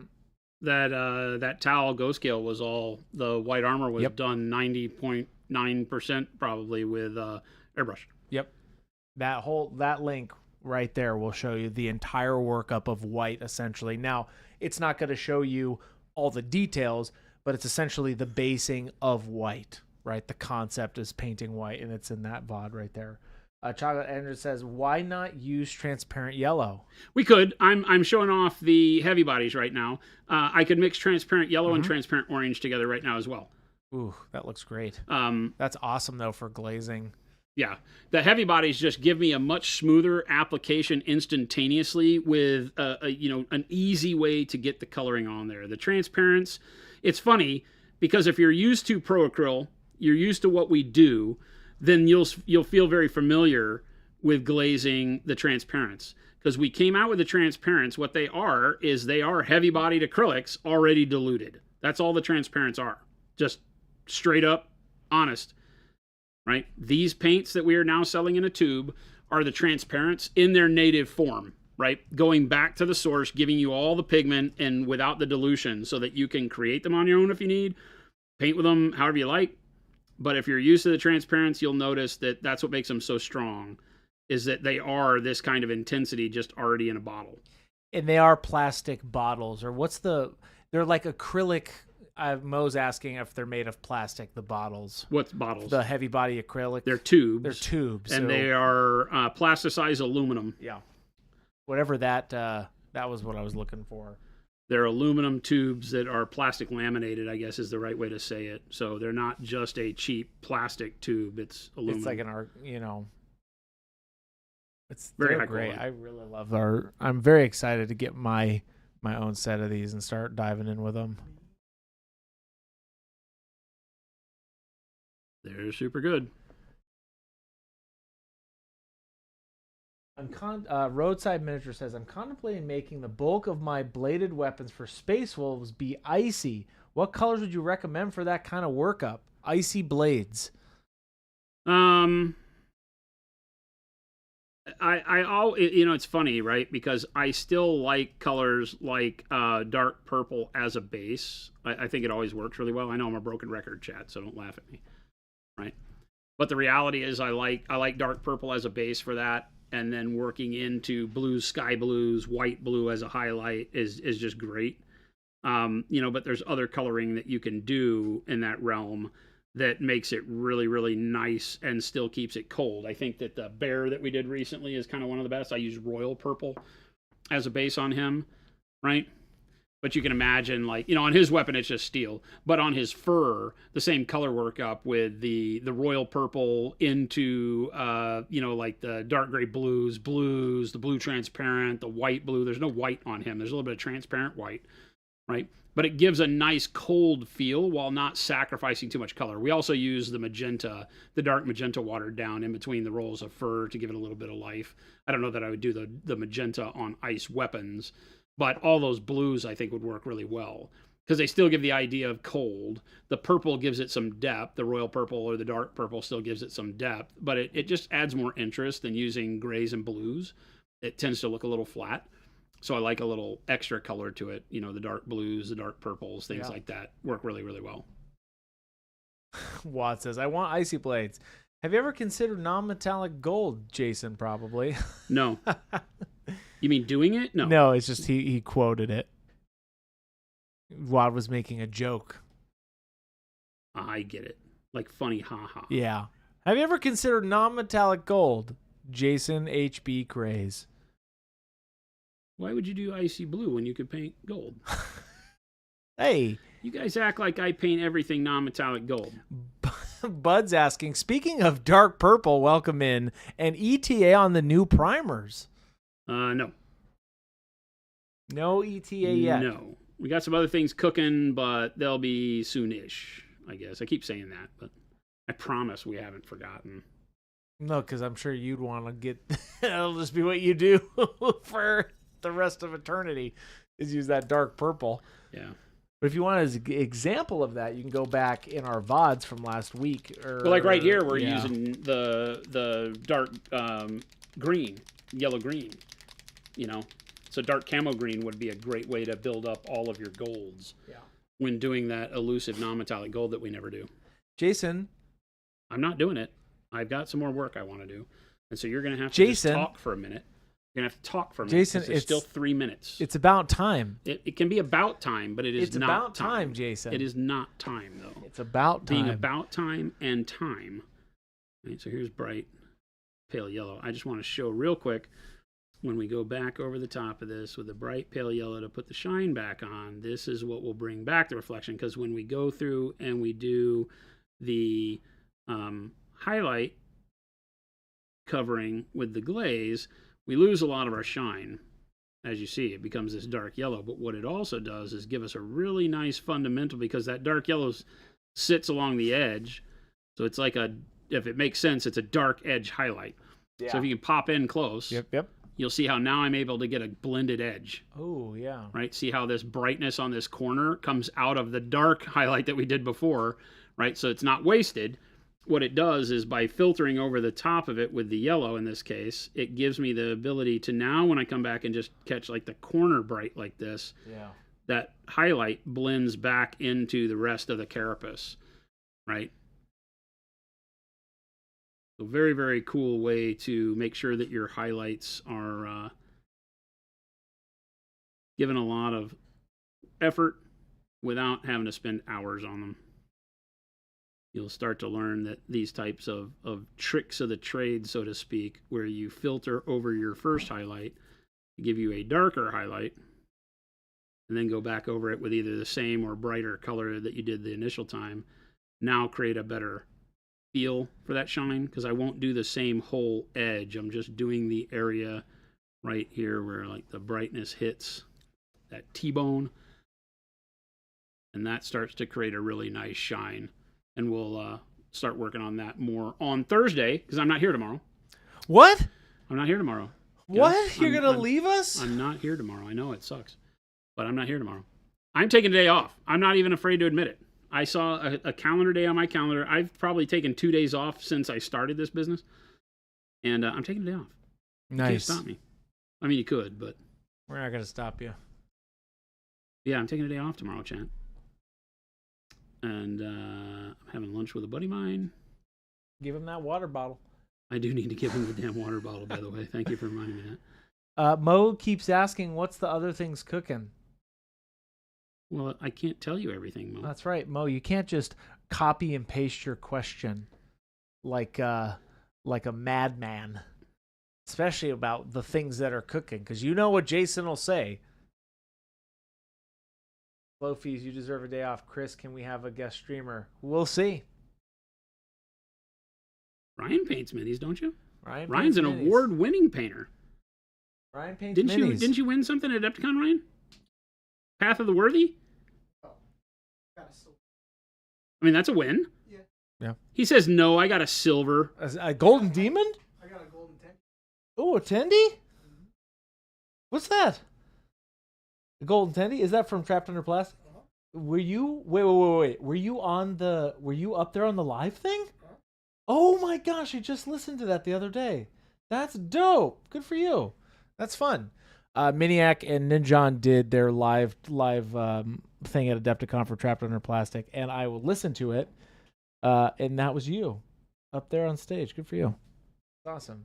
Speaking of being really good for you, this is not good for you, chat, because it's about that time. It is 4:01. We are now into Jason's day off, so I would be remiss if I would. It doesn't matter. I would be remiss if I would be the one to infect his day off. This is the part which is now commenced. I hope you don't inherit this from Chris. It is now commenced. The day off has now. I'm in serious business mode because Jason doesn't take days off, and I will not desacretize that in place of holiness. You see how he's using me against me right now? Like he's literally taking what I said and using it against me. Anyway, you can see where we're headed with all of this fine paintwork that I'm doing here. Yeah. There you go. We'll get non-metallic gold out of this. I like that glaze. It was too easy. That was some yellow and some orange in one pass, and it's done. I'm like, sign me up. Worked great. But is painting and enjoying what you're doing really working? ADC Creations, I have to say yes, otherwise they'll fire me. It would be a weird moment when Jason points the finger at himself in the mirror and says, Jason, you're fired. You're fired. So let's hope that Jason remains employed by himself. Yes. We do enjoy what we do around here. At least I do. The rest of these guys have to deal with me, so I don't know if they enjoy it too much. You the bicep guy? But they don't get to talk about it out loud. Oh no. Is Ryan biceps guy from Trapped Under Plastic? No. Okay. Hey, that was my competitor. Oh. They're both named Ryan? No. Oh, okay. So Ryan is not biceps guy. Jake is biceps guy. Yeah. Ryan's the other guy. Yeah. Hey, speaking of other guy, we're in sacred mode time. You got to wrap this up.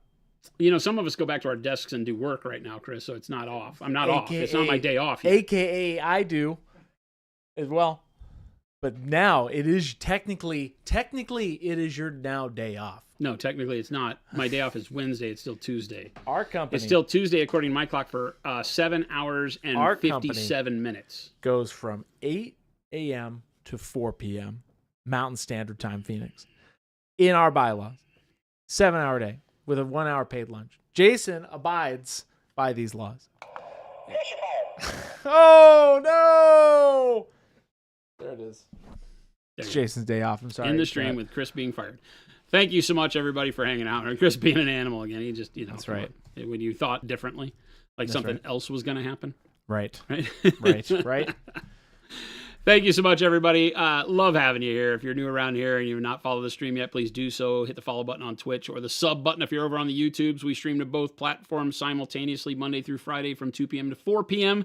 Mountain Standard Time here in Phoenix, Arizona from Monument HQ. That's where we're at. And we love having you, so make sure to join the community over on Discord. Chris has got the link that he just set up there. We've got, nearly 6,000 amazing artists over in our Discord. Great community, great inspiration, great questions answered, horrible jokes, which is the biggest draw, I think. Every now and then, some really cool pet picks. Just a great community to come join in on. Come in and have some fun. Check out the monumenthobbies.com site where you can pick up all of the Pro Acryl paints you see me using along with the brushes and all of our other hobby supplies. I think if you've got some spots in your arsenal that need filling, or if you're just trying our hobby for the first time, we've got you covered. Best paints in the world. So come by and give us a shot. Thanks so much for all your support. Stick around. Chris is going to find us somebody to raid, so you have some more hobby goodness as you go off into your evening. Remember, I am off tomorrow, but the rest of the team will be here. So there's going to be a stream. They're going to have some fun. I am not asking what they're doing, so don't hold it against me if it goes off the rails. But you'll have fun too. I'm sure they'll be joking, laughing, and hopefully nobody pretends they're me like Chris. I've never done that in my entire life. Let's chat. Have a wonderful evening. We'll catch you on the flip side.